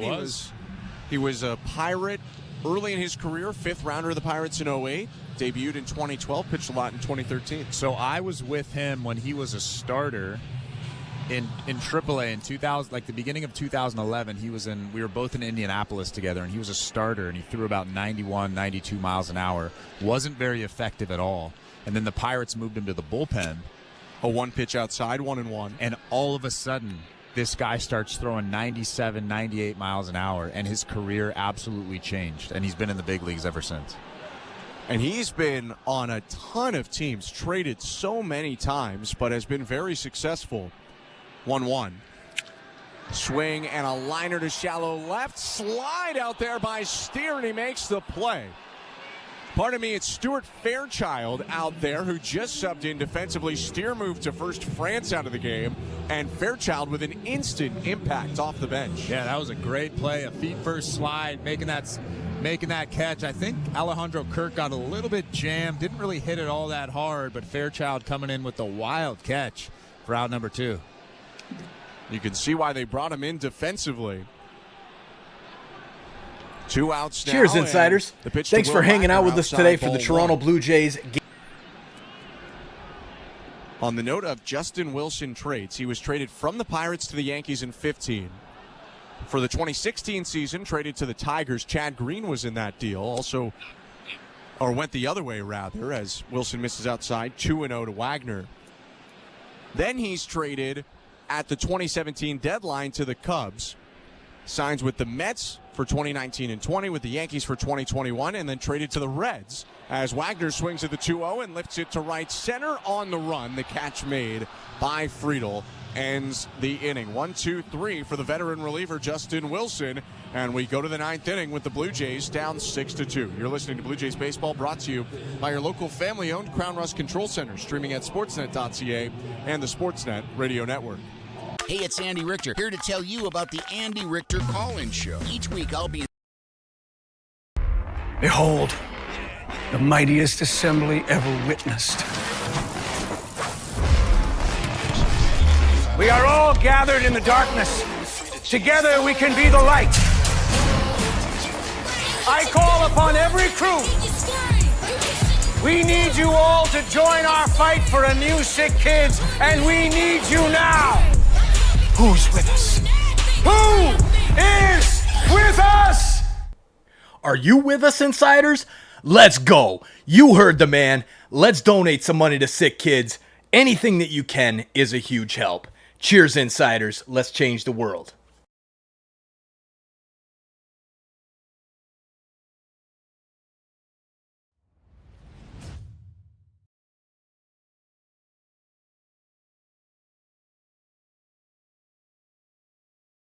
Mike, there it is. Hey, and now I've got the mic figured out.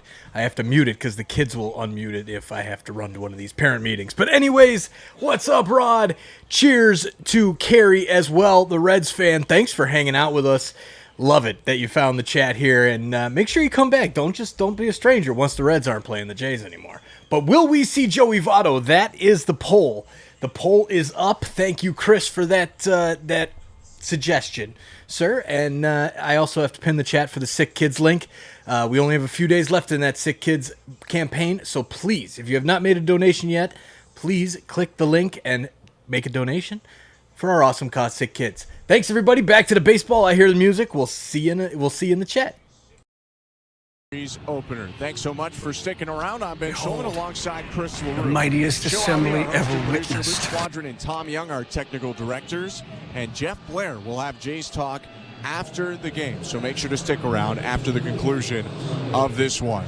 New pitcher into the game for the Blue Jays is the right-hander Tommy Nance, making his 5th appearance of the season and 5th appearance as a Blue Jay.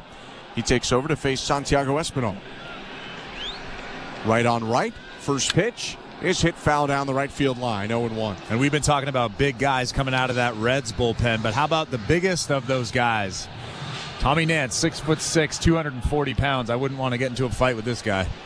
Thick beard and mustache. Nance is very nice, but looks pretty intimidating. Here's the 0-1. Fastball upstairs, 1 ball, 1 strike. It's fastball curveball for Nance. He throws a very hard curveball. And he's been good so far in 4 appearances for the Blue Jays, 1 earned run in 4 1/3. Espinal swings and hits it on the ground. Running block by Barger, who bobbles it at third, and Espinal's going to be safe at first. Tough play, but I think that'll go as an error for Barger. Yeah, that's kind of flip a coin. I mean, I'm assuming they'll give it an error, but you never know. That wasn't a routine play or an easy play. Barger was ranging towards shortstop and had the ball go off his foot, actually. He stepped in front of his glove and then picked it up, and by the time he did, he had no play. Espinal is safe at first. Here's the top of the order. Jonathan India fouls it back 0-1, and they will now rule it an error for Addison Barger. That's good for Tommy Nance. Tommy Nance has been pretty good, surprisingly really good, especially with the stuff, that mid-90s sinker, and like you mentioned, that breaking ball that has a lot of bite to it. Throw over to first. Espinal back with a dive. 8 stolen bases this year. No caught stealings yet for Santiago Espinal. Yeah, he's got a little bit of speed. Not a burner, but like you just mentioned, he's a good base stealer, knows exactly when to go. Leaning towards second. The 0-1. Swing and a bouncer right at the shortstop, Clement. Flips to Wagner, 1. Over to first, 4-3. Double play.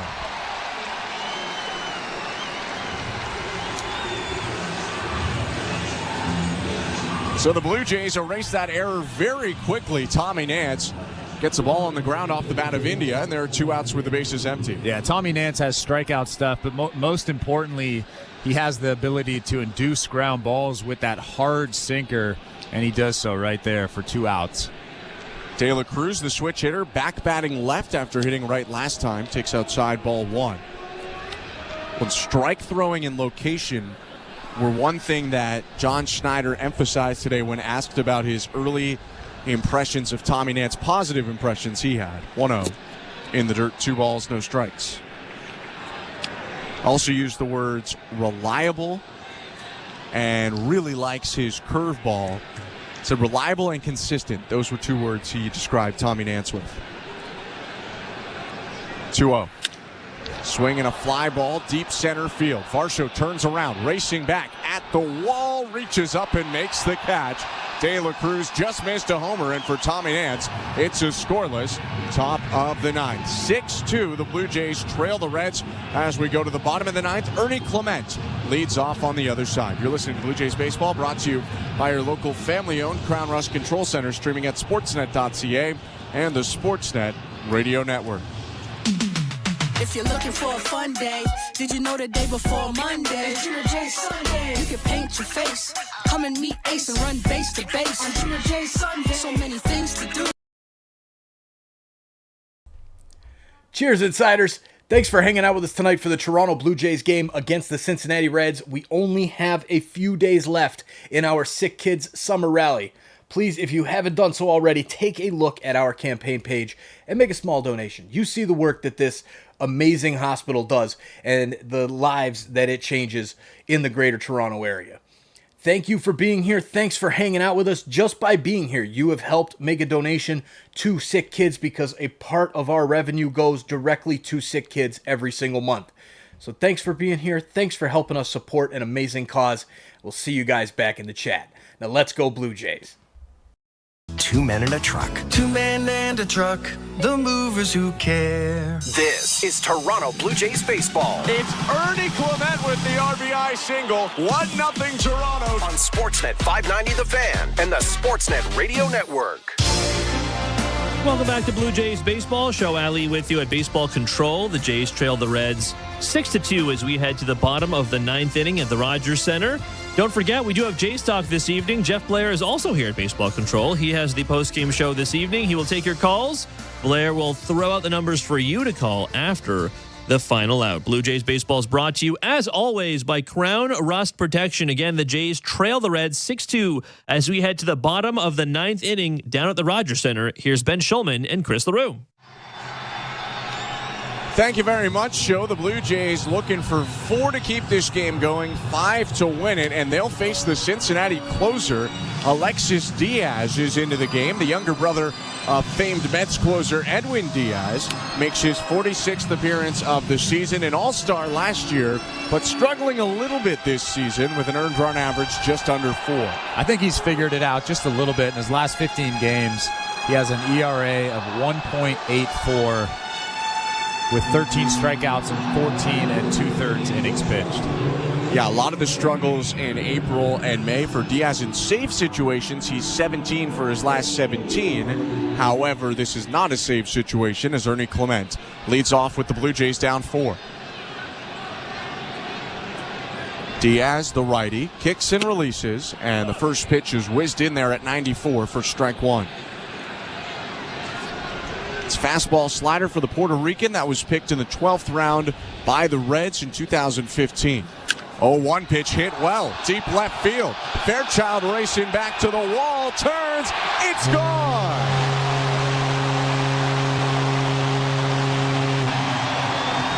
Home run, Ernie Clement, and the Blue Jays with a perfect start to the ninth, make it a 3-run game. It's 6-3. And how about that for Ernie Clement? A hanging slider right down Broadway, and he hammered it over that fence in left center. What a surprise he's been. 8th home run for Ernie Clement, who's making a bid for double digits. And he's getting real comfortable in that home run jacket as he walks down the dugout steps. A little bit baggy on him, but a little bit. He'll take it. First pitch to Davis Schneider, hit foul, 0-1. And a crowd of over 25,000 that's largely stuck around here for the ninth just got really loud and remain buzzing right now as the Blue Jays have it at 3-0-1. Schneider fouls it back, 0-2.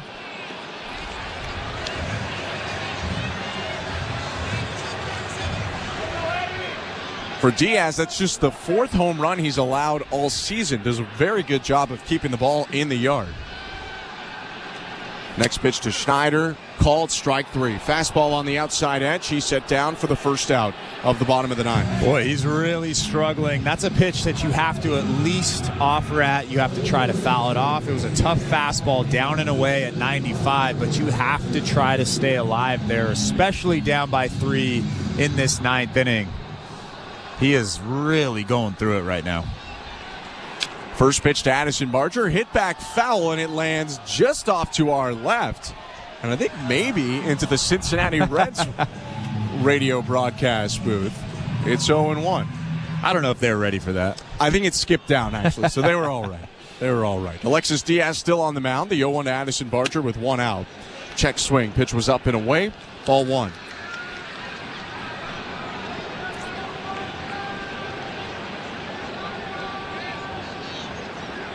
Diaz pitching in his 3rd major league season. Releases the 1-1, and Barger hits it foul, 1-2. And it's pretty remarkable to have 2 brothers closing for 2 different teams in Major League Baseball. How about those genetics? Yeah. My goodness.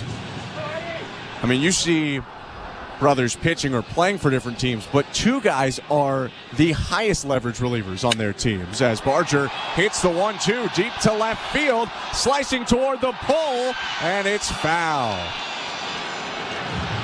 Blue Jays, though, immediately looking at it. John Schneider with a palm up, and you may as well take a look and see if you want to challenge, as Barger hit that one very close, but it appears wide of the foul netting pole. There's about 25 inches between that wall and the foul pole, and it went right through that foul territory there in left field. 1-2 pitch now is low, 2-2. Barger with a double today. You don't often see him go the other way with power, but his double, not hit super hard, was to left. 2-2 pitch almost hit him in the ankles. Barger ran out of the way as that one went straight into the backstop. Diaz with a sudden loss of control. It's a full count. Yeah, Alexis Diaz is being a little bit erratic with that slider. He has walked a decent amount of guys in his last few games. He's walked 7 batters in his last 14 2/3 innings pitched. 3-2. High chopper to deep second. India has it on the right field turf, and the second baseman throws over to first. 2 outs, the Blue Jays down to their final chance. Toronto's hopes rest on George Springer in the top of the order. Springer batting for the 5th time today is 1 for 4 with a double and a run scored.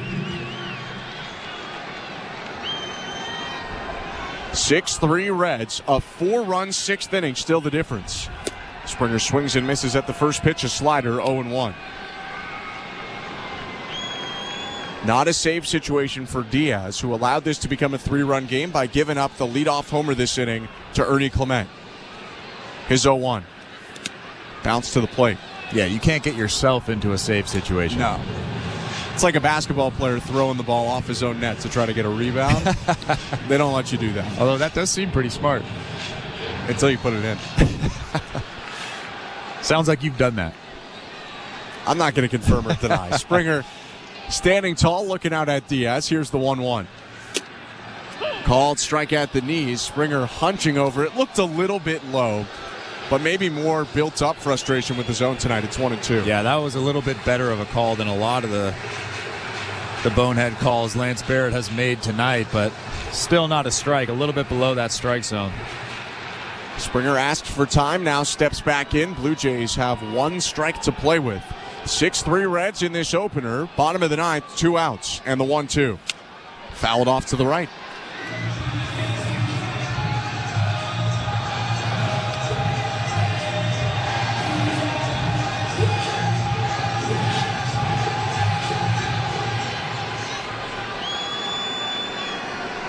Tying run is not on deck, but in the hole. 1-2 pitch. Springer pokes softly up the middle. Charging in De La Cruz, the shortstop. Throw on to first.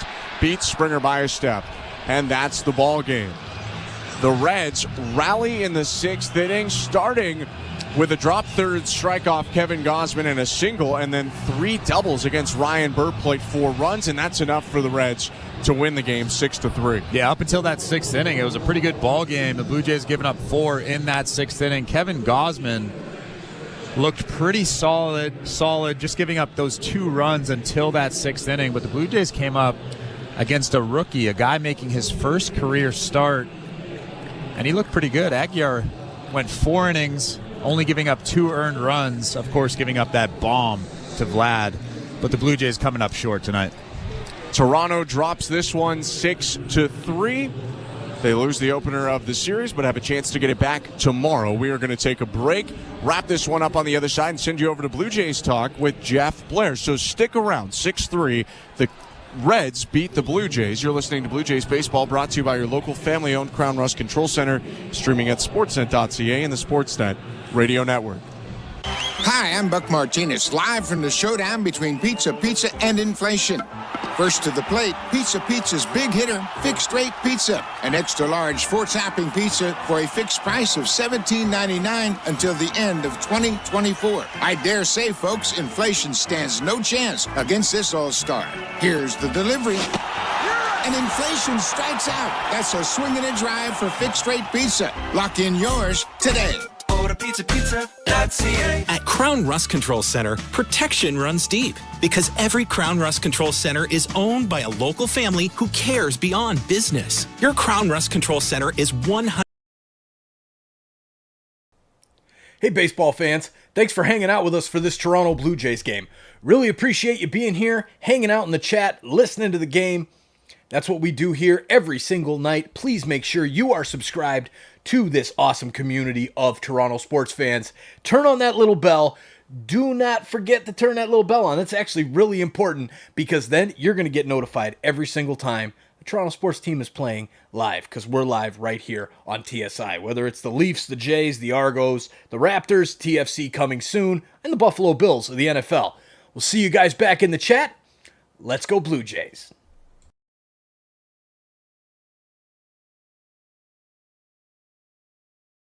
Kevin Gausman having a decent start before the break. Gausman goes 5+ today. 5 hits, 4 runs, 3 earned runs, 2 walks, and 5 strikeouts. And Chris, you had already mentioned Julian Aguilar having a good day in his major league debut. 4 innings pitched, 4 hits, 2 earned runs, a walk, a hit batter, 2 strikeouts. Gave up the homer to Vlad and a double to Springer, but was pretty good other than that. This game came down to a battle of the bullpens, and in this one, the Reds bullpen edged out the Blue Jays. Yeah, I think the turning point in this ball game was that drop third strike by Alejandro Kirk in the 6th inning. That really started the rally for the Cincinnati Reds.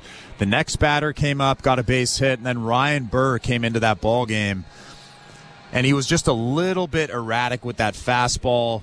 A little bit too many pitches over the middle of the plate, and the Cincinnati Reds absolutely demolished him. 3 base hits, 3 ripped doubles in the gap, 2 earned runs. He gave up 2 of Kevin Gausman's runs. Not Ryan Burr's best outing. He's going to have to clean it up next time he comes out. But I think that the real turning point is that leadoff guy getting on, and that's something that really can't happen, especially in a 2-2 ball game. Alejandro Kirk is better than that, and I know that he's going to be thinking about that all night. And after that rally by the Reds to give them the lead, the Blue Jays did not have much doing. 5 innings from the Reds pen, 1 earned run allowed, only 2 hits for the Blue Jays in that span. The solo home run by Ernie Clement in the 9th inning made it 6-3, but Toronto would end up falling 6-3 final. The Reds score 6 on 9 hits, no errors, leave 5 on. The Blue Jays with 3 runs on 6 hits, 1 error, 7 left. Tony Santillan with the win in relief, pitched the 5th in the start of the 6th. He goes to 1-1.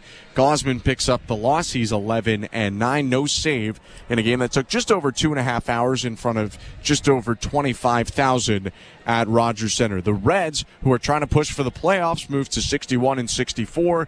The Blue Jays fall to 58-67 and will try and even up the series tomorrow. Jose Barrios takes the mound for Toronto. He's been on a bit of a good run recently, and the turn would suggest that it's Carson Spires coming up for the Reds, but no official starter announced yet, so we will wait and see who is starting that one. It's a 7:07 first pitch with game coverage starting at 7 o'clock. Hope you can tune in then. Thanks so much for joining us tonight. For our technical directors, Luke Swadron and Tom Young, our host and producer, Show Ali, and my partner, Chris LaRue.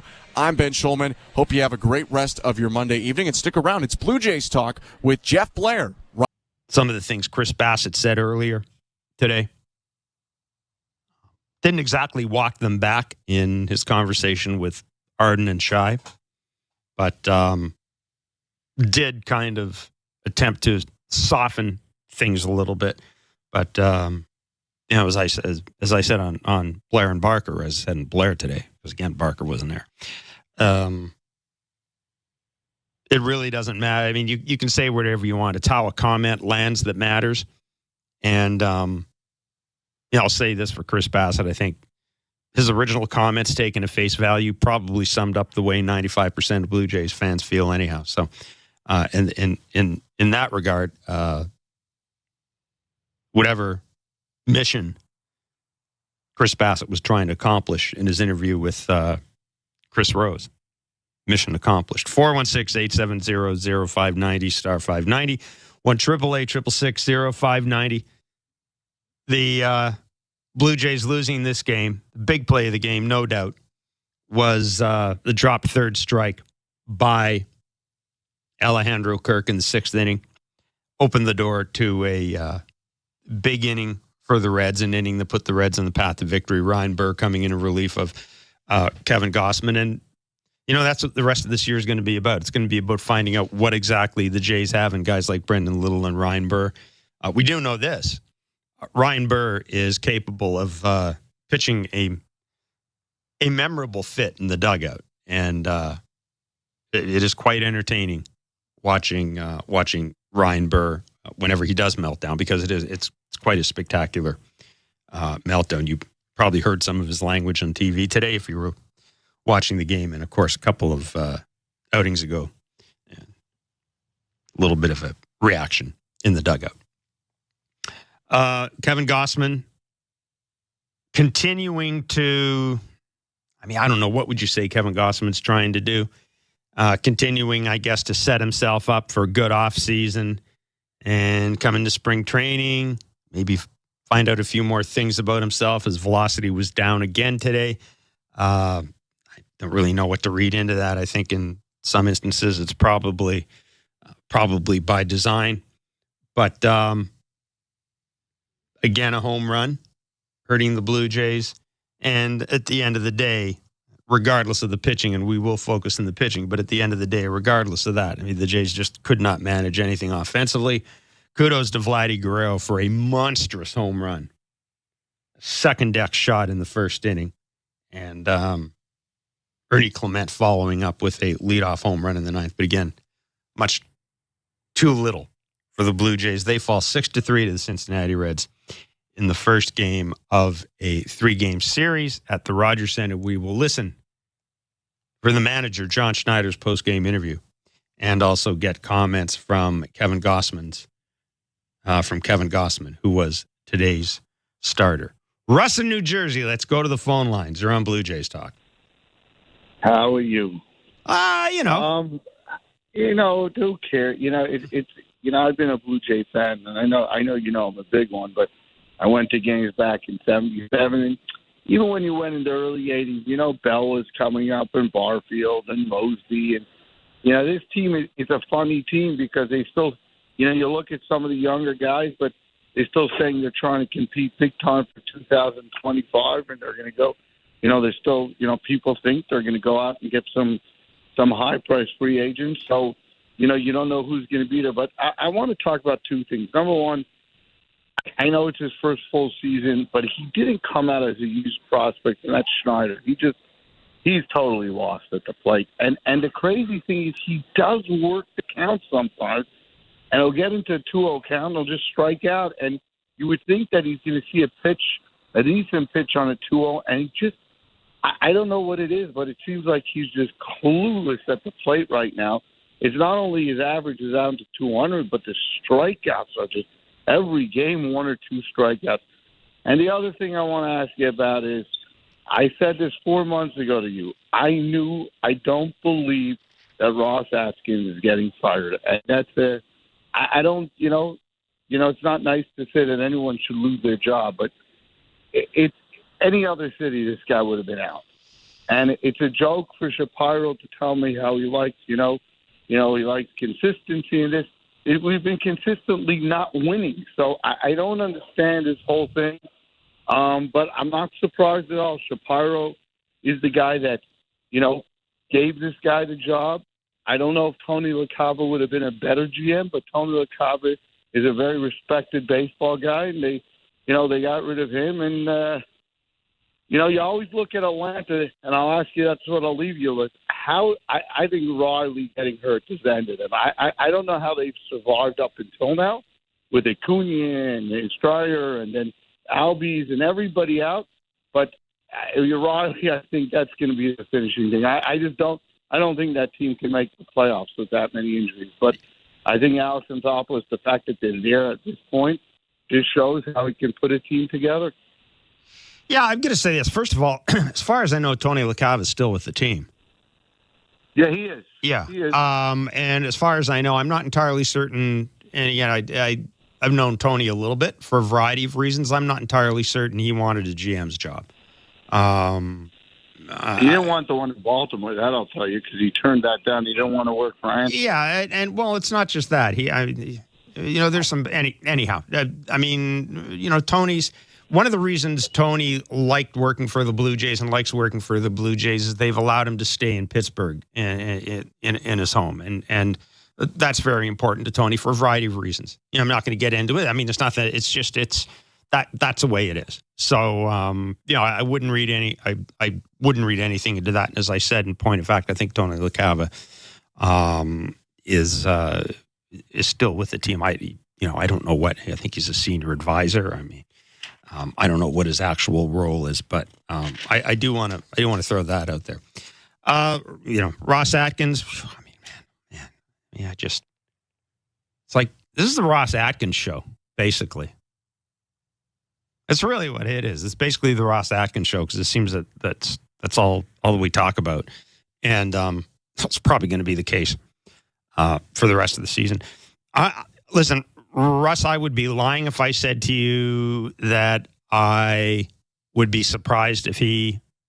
I'd be lying to you if I said I don't expect him back. I have no indication that he won't be back. Certainly, Mark Shapiro's recent media availability certainly suggests that, he wants Ross to figure this out, and it would stand to reason that if you want somebody to figure something out, you're probably going to bring him back. That may have to be a decision that's made above Mark. I don't know, but I certainly do get the sense that that Ross has Mark's confidence. As far as Davis Schneider goes, look, Kevin Barker figured this out a long time ago. Davis Schneider's a great story. We all love him. But unless he's an everyday player, and I don't think he's an everyday player, he's got to be able to crush. He's got to be able to crush left-handed pitching. He just does. And I just, to me, he's just a bench guy. And it doesn't mean that he doesn't have a place in this team, but, I'm looking at a lineup today. How many everyday players are there in that lineup? Horwitz, maybe. Wagner, I don't know. Clement, I don't know. Loperfido, I don't know. Barger, I don't think so. It's nice to have bench depth, but you don't want to have your starting lineup full of 9 bench players. So there is a pecking order that will be established here. I would think Davis Schneider has a little longer leash than some people. And it would be great if Davis Schneider could figure out this 2-month slump or whatever it is, if he could figure it out and finish the season on, strongly, that would certainly help. But it may just be that what you see is what you get with him. Because again, we're not talking about a 21-year-old kid. And that doesn't mean that he can't improve. It doesn't mean he can't get better. It doesn't mean aspects of his game can't improve. But I mean, this is we're talking a pretty sizable sample size right now when it comes to Davis Schneider. And that's you want to find that out. You want to find that out about these guys. Joey Loperfido is intriguing, but you want to find out about him. Will Wagner's intriguing, but you want to find out about him. Personally, I mean, I've been more impressed with Will Wagner than and Spencer Horwitz than any other guys they brought up. And that's not a bad thing because, this organization needs some lefty bats. So, and I think that'll probably that'll probably buy guys like Barger and Lopefito and Wagner a little more time, and that you could probably find, you can find another Davis Schneider. You can find another right-handed bat that can come off the bench. I mean, the Jays have had a difficult time. They've had a hell of a time finding lefty bats that can play every day or come off the bench. So, I think that's the thing that separates Davis Schneider from the rest of the Blue Jays. But he's got another month here. Let's see where it goes. But again, a pecking order is being established, and if you're John Schneider and you're facing a right-handed pitcher right now, he can't be your first choice to play second base.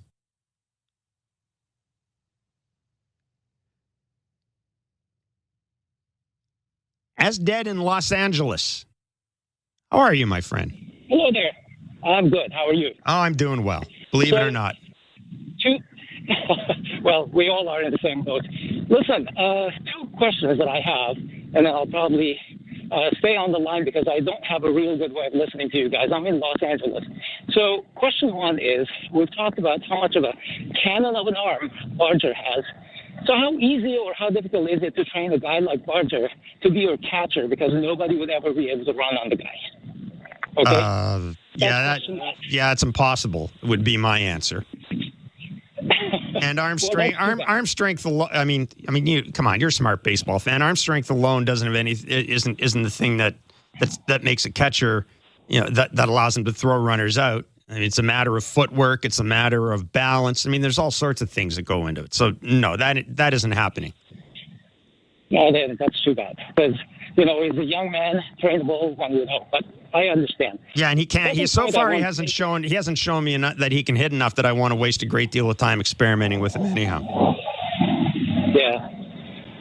So, second question is that we've been talking about Atkins, forever, and I'm not going to repeat everything. I kind of agree with all the callers here, and the fact that Bo is very likely not to sign with the Blue Jays. I think it has a lot to do with this leadership, and he doesn't want to sign with this leadership that have let the players down for so many years. So get rid of these front office people, the Shapiros and the Atkinses and everything. My belief is that these guys will start becoming a lot more amenable to signing with the Blue Jays. Jesus, man, are you driving or walking across the street? If you're walking across the street, look both ways. My God. I'm hiking in Los Angeles. You're hiking you are hiking in Los Angeles. I am. Why? And listen, it's afternoon. It's a beautiful day. It's warm. It's hiking. 7:00. But anyhow, sorry. I love LA, but I love LA. But I've only driven in LA.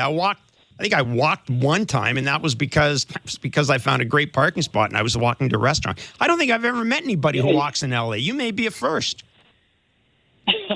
Well, come and I'll help you out. Okay. Listen, finally, one more comment. I really appreciate people like Russ calling in. He just mentioned that, he's a fan from 1977. So am I, and I still have my baseball hat from 1977. Thanks, guys. All right, I appreciate the call. He's going hiking in L.A. Like, is he up in the mountains? I mean, that is seriously. Anybody's been in L.A. I mean, I get, I'm just kind of exaggerating, but you can walk around. There are areas you can walk in, but a little concerned there with the horn honking and all that. I thought about that hitchhiking. I don't know if we've ever had anybody on hitchhiking. I mean, we did have Ren Lavoie call up the Blair Show one time and get a ticket from the Quebec Provincial Police because he was talking on a cell phone. But anyhow, as far as what Astrid said about, we'll just leave the Edison Barger stuff. The Bo Bichette comments, and I don't really know if they're comments as much as a report by Bob Nightingale of USA Today that Bo Bichette is not likely to sign with the Blue Jays after his current contract runs out. He is a free agent after the end of next year. I mean, put your hand up. Well, if you're driving, don't put your hand up unless you've got one hand on the wheel. But anybody out there surprised? if that was the case. And you know, I don't know if it has anything to do with the front office. You know, Bo did sign a 3-year contract with this front office to cover off his arbitration years. And that came after some pretty contentious renewals on the part of the Blue Jays of Bo Bichette. Bo clearly wasn't happy with the process. But, you know, it is what it is. You don't have, I mean, you're beholden to the team's judgment until you would reach arbitration. And then, of course, you get your ultimate freedom as a free agent. But would a new front office be able to get Bo signed? I don't know. I think that at some point that ship just leaves. And if you're a player, and especially a shortstop, when you see what shortstops are getting paid right now, and you're a year away from free agency, and you're guaranteed, I mean, you're going to make decent money next year if you're Bo Bichette. Why on earth wouldn't you, why would you sign here? Why wouldn't you test the market? I mean, you're not going to get, I guarantee you if Bo Bichette tests the market next year, he'll get a decent offer. Or I should say at the end of next year, if he's healthy, he'll get a decent offer. But I mean, that's kind of the gamble on the part of Bo Bichette. And that's why I think that if Bo was going to consider not going the free agent route, I think he and the Jays probably would have been able to come to some sort of deal right now that would buy out a couple of years of free agency. I just don't think it's that easy. I think that you know, we tend to look at it and we say, well, it can't be that hard to buy out a couple of years of free agency. Just do the math. We all know how to value players, you know, $8 million per WAR, et cetera.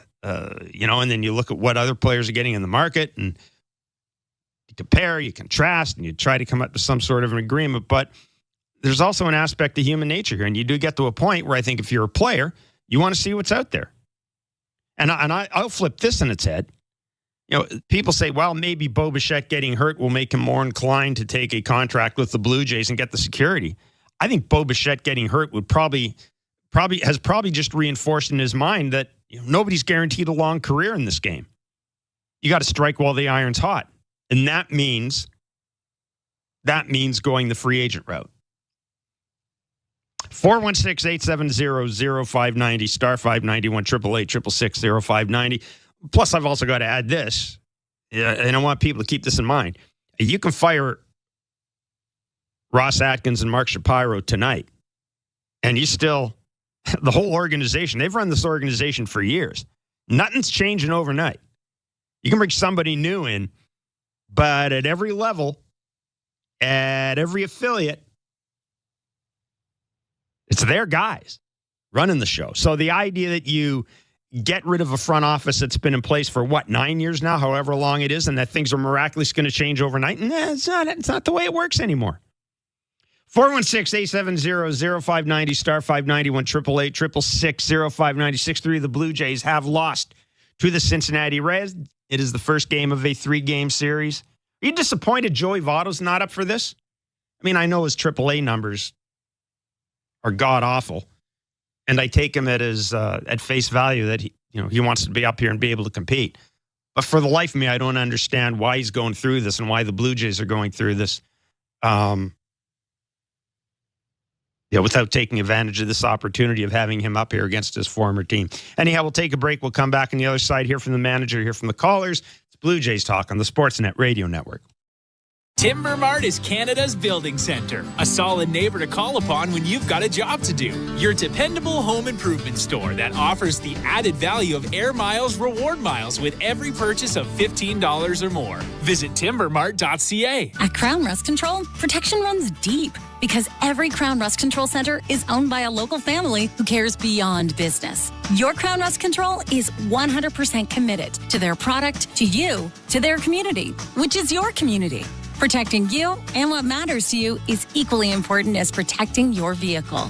Did you know your vehicle rusts faster in warm weather? Protect your vehicle today. For a special summer offer, find your local family-owned Crown Rust Control Center at crown.com. Sportsnet Plus is the streaming home of the Blue Jays. Fastball line to left, and it's caught. Watch live games at home or on the go. Long run, Springer!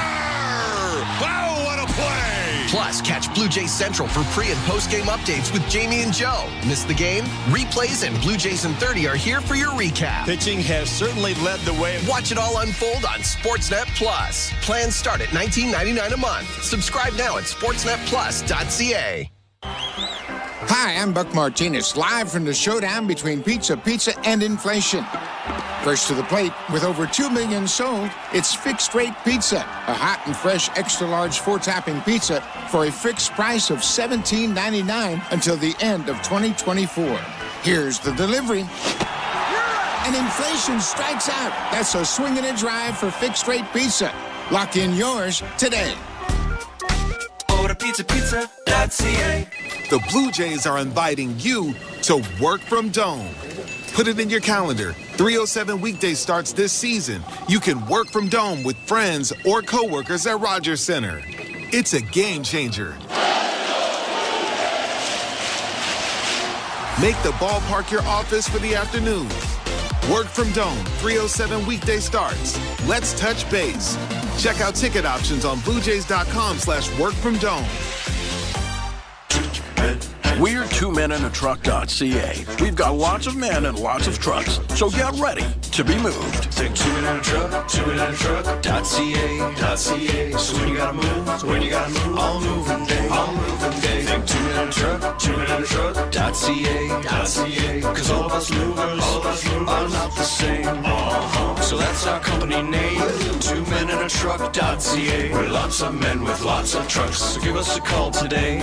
Timber Mart always has plans to help you with your plans. Your home, your cottage, your garage, whatever needs your attention first, check the most visited spot on our website for ready-to-order plans to get the job done with Canada's Building Centre. Visit timbermart.ca. This is Toronto Blue Jays baseball. Fastball hit to center field. Varsho with a dive, and he makes the catch. On Sportsnet 590 The Fan and the Sportsnet Radio Network. Give up 3 doubles. The Cincinnati Reds and the Reds' 6-3 win over the Blue Jays at the Rogers Center. The first of a 3-game series between the teams. The inning, the 6th inning, started with Alejandro Kirk dropping a 3rd strike and allowing Tyler Stevenson to reach base. That was the beginning of the end for Kevin Gausman. It was indeed the beginning of the end for the Blue Jays. And look, Alejandro Kirk's been awfully good this year defensively. It is his calling card.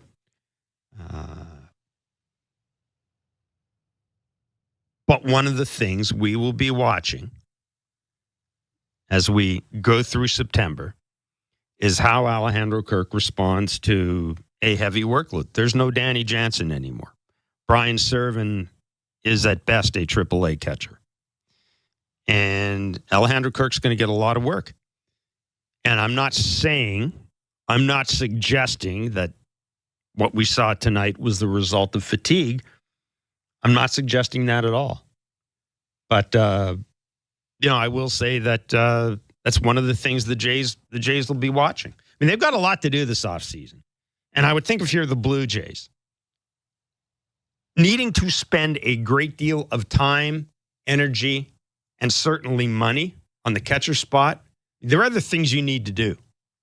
So you would love Alejandro Kirk to, if not necessarily be, your clear-cut number one. You'd like him to be 1A. You in the very least, like to replicate what you had with him and Danny Jansen. And Buck Martinez made a good point about this over the weekend in Chicago. Talking about Randy Hundley, Cubs catcher who caught something like 159 games one year. Yeah, that is your true number one catcher. Well, you're not going to see that anymore. You want 90, maybe 100 games out of your number one guy. Unless obviously you run into a situation where you've got a JT Realmuto or a Natalie Rutschman or somebody like that. But even Natalie Rutschman DHs a fair amount. So it's one of the things we'll be watching with Alejandro Kirk. And again, Alejandro Kirk defensively, it's pretty much been money this year. So if anything, you kind of feel bad for him. You kind of feel bad for what happened tonight. And I'm not saying, that was what Kevin Gausman did finish with 100 pitches on the night. So you'd have to think that he was almost done at that point, regardless. But still, it was the thing that opened the door. And again, for Alejandro Kirk, a tough break for a guy who has been very good for this organization defensively, not just this year, but in previous years. We had a caller a few minutes ago ask about Davis Schneider. Actually, it was Russ talk about Davis Schneider and where we are with him. And, I made the point. I think we know where we are with him. He is losing ground, frankly, in the battle for an everyday spot next year. He needs a good September to play his value back up. And that doesn't mean that there isn't a spot for him in the roster. But, clearly, you've got a lot of guys right now. You've got Ernie Clement. You've got him. I'm leaving aside the lefty hitters for a minute. You got guys like Leo Jimenez. There is what we are seeing right now is the establishment of a pecking order for those players going forward. You could throw the lefty hitters in there as well if you want. There's about 6 or 7 guys that would, the end of the year, when the Jays sit down and look at what they have and what they need to do, there will be 7 players they will be looking at. They'll be trying to figure out what they have. Maybe one of them. I've said this. I have no problem if you take one of the lefty hitters and platoon them at second base as part of a platoon. I quite frankly have no problem with Spencer Horwitz as your everyday second baseman next year. I really don't. Based on what I have to do, if I can take care of that position with Spencer Horwitz, I'm fine. I'll make it work somehow. And on days I'll have somebody else, have a righty hitter in there at second base. But for the rest of these guys, it's a matter of just getting stuff lined up for next year. John Schneider, the manager of the Jays, was asked about Davis Schneider tonight. Davis Schneider coming in the pinch in the 7th inning was called out in strikes as well in the 9th inning. This was John Schneider on the slumping Davis Schneider. I had a good chat with him today, myself and the hitting guys. And again, strikeouts are going to be part of his game, which is fine, and I think just him focusing on the work and the process to get back to where he has been and where he can be is what we're looking at right now. It seems that when you're in a tough stretch, things don't go your way. And I thought, first at bat, it could have easily been a walk, ball 4 or ball 5, but doesn't happen all the time, Stuff doesn't go your way, but he's feeling it, And again, we're just trying to put him in the right spots to have success. And what he needs to focus on is how he's getting ready for every single game, and having the routine and the thoughts to get him back to being good, because he's shown he can be really good at this level. That is John Schneider talking about Dave Schneider. And that pretty much answers, I think, every question anybody has about him and about how important he is to this organization and what he has to do the rest of the season to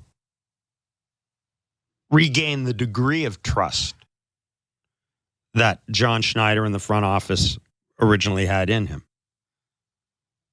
And, he's played a lot of baseball. And he's seen a lot of pitches. And you're a baseball fan, you know that teams in this league adjust, and they adjust quickly. There are very few surprises left when it comes to Davis Schneider. And, again, that's something the Blue Jays need to see in September. It's taken him a while to adjust to the adjustments that were made to him. And this is something Kevin Barker talks about all the time with his team. Why is it that the slumps with this team take so long? They just do.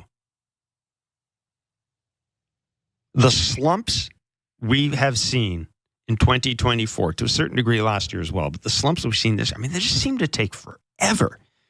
And it doesn't matter the age of the hitter, doesn't matter what type of a hitter he is. None of that matters.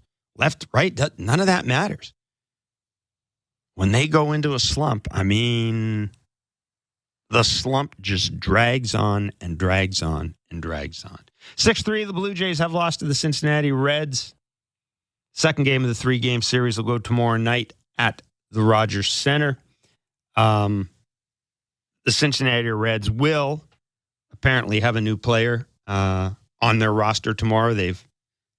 We're led to believe anyhow, Ahmad Rosario has joined the team, and I know Gord Whitmire saying that expect to see him in the on the Reds roster tomorrow.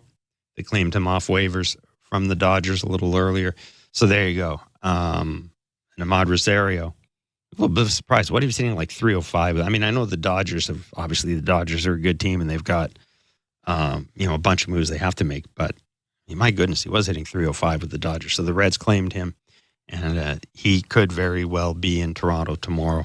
And of course, the Reds would have to make a corresponding move. 416-870-0590 star 590 1-888-666-0590. 590 is a text line as well. And Show Ali, Colin in Calgary reached out to us in the text line. He did, and I see a text here from Colin, Jeff, that says, it was about the Bo report from Bob Nightingale. I think Bo needs to go after hearing the report. It sucks trading a depreciated player, but his presence in the room next year will be bad for the team. He needs to stay in Dunedin until he comes back with a new attitude. Yeah, I mean, his presence in the room next year will be bad for the team. I mean, I don't know. It was okay when the Jays were going to the playoffs to have Bo in the room. Now, this was not a great year for Bo, to say the least, before the injury. And I mean, you have to be exercising willful ignorance to not have looked at Bo Bichette, looked at the body language, looked at everything about Bo Bichette, and not come away thinking that this was an individual who didn't exactly seem to be overjoyed with his lot in the game. Now, Bo's hitting 300, 320. I bet he's a happy man. It's awfully hard. I mean, if you talk to players, they'll tell you it's awfully hard to be an elite player having a lousy year on a bad team, on a team that isn't going anywhere. That is a double whammy. I mean, you can't go home and you could be a good player. Like, Vladdy's going home, and Vladdy's upset the team isn't winning, but Vladdy's looking at his night and going, I bridged a guy, took a ball in the second deck. I mean, it wasn't the worst night of my life. I'm on a bit of a roll right now. I'm sure Vladdy feels okay.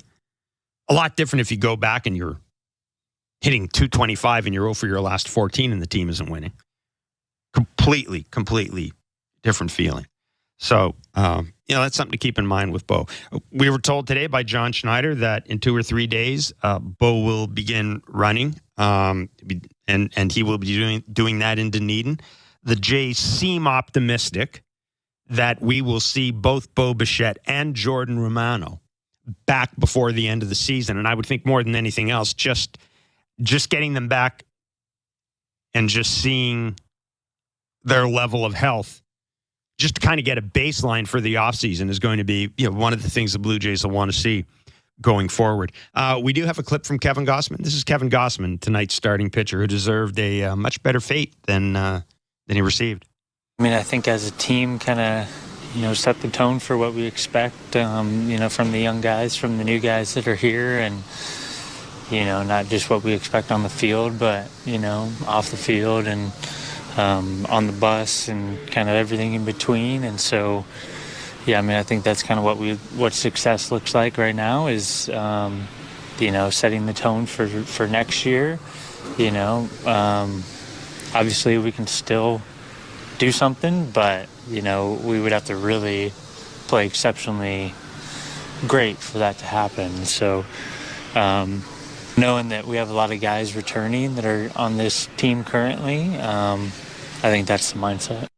Yeah, and that is, I'm sure Kevin Gausman is talking as much about himself as he is about the Blue Jays. That is the whole thing going forward. That's really all that's left, is to maybe play spoiler and to set yourself up for next season, both individually and as an organization.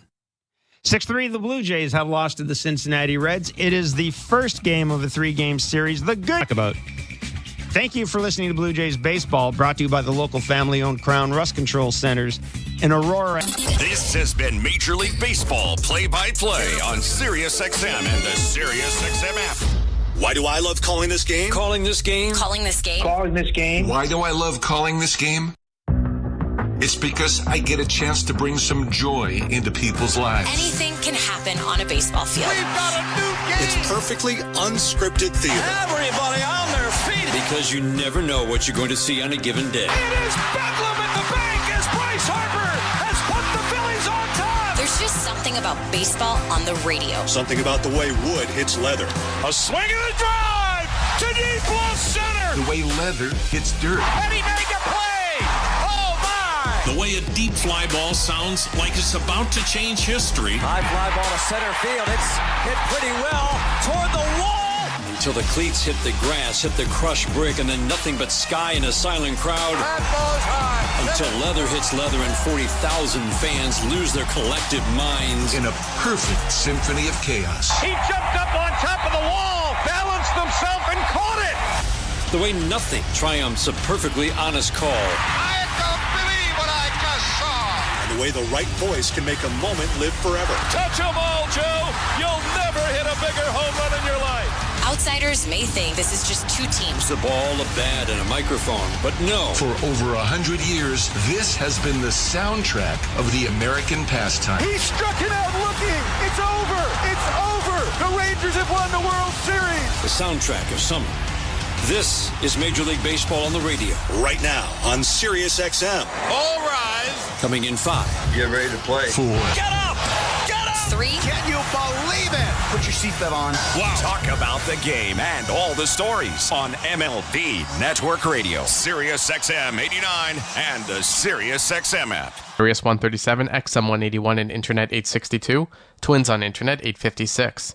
9:40 p.m. Oakland A's take on the Tampa Bay Rays. A's on Sirius 119, XM 180, and Internet 859. Rays on Internet 866. 9:45 p.m. San Francisco Giants take on the Chicago White Sox. Giants on Sirius 138, XM 182, and Internet 863. White Sox on Internet 845. 10:10 p.m. LA Dodgers take on the Seattle Mariners. Dodgers on Sirius 139, XM 183, and Internet 853. Mariners on Internet 864. Spanish Feed on Sirius 160, XM 184, and Internet 871. I'm Frank Trachtenberg with your SiriusXM MLB schedule for Friday, August the 19th. All times are Eastern, and please remember, all games, times, and channels are subject to change. Check SiriusXM.com for the latest updates. In Major League Baseball, 6:40 p.m., Miami Marlins take on the Arizona Diamondbacks. Marlins on Sirius and XM channels 89, Internet 854. Diamondbacks on Internet 840. SiriusXM NFL Radio Channel 88 brings you expert analysis from former players, coaches, and executives, plus reaction to all the latest news on the only 24/7 station dedicated to the National Football League. Seattle Mariners general manager Justin Hollander was on SiriusXM MLB Network Radio to talk about the moves the team made at the trade deadline, which included adding Randy Arozarena, Justin Turner, and Yimi Garcia, among others. I think we hit the boxes we wanted to hit. We definitely needed to improve our offense. Obviously, we've struggled over 100 games in the season. We felt like we really needed to improve. To be able to get Randy at the front end of the deadline was big for us. Didn't know how many actual impact bats were going to be available. We talked a lot internally that if you miss an opportunity to go acquire a guy that's available on the front of the deadline, there may not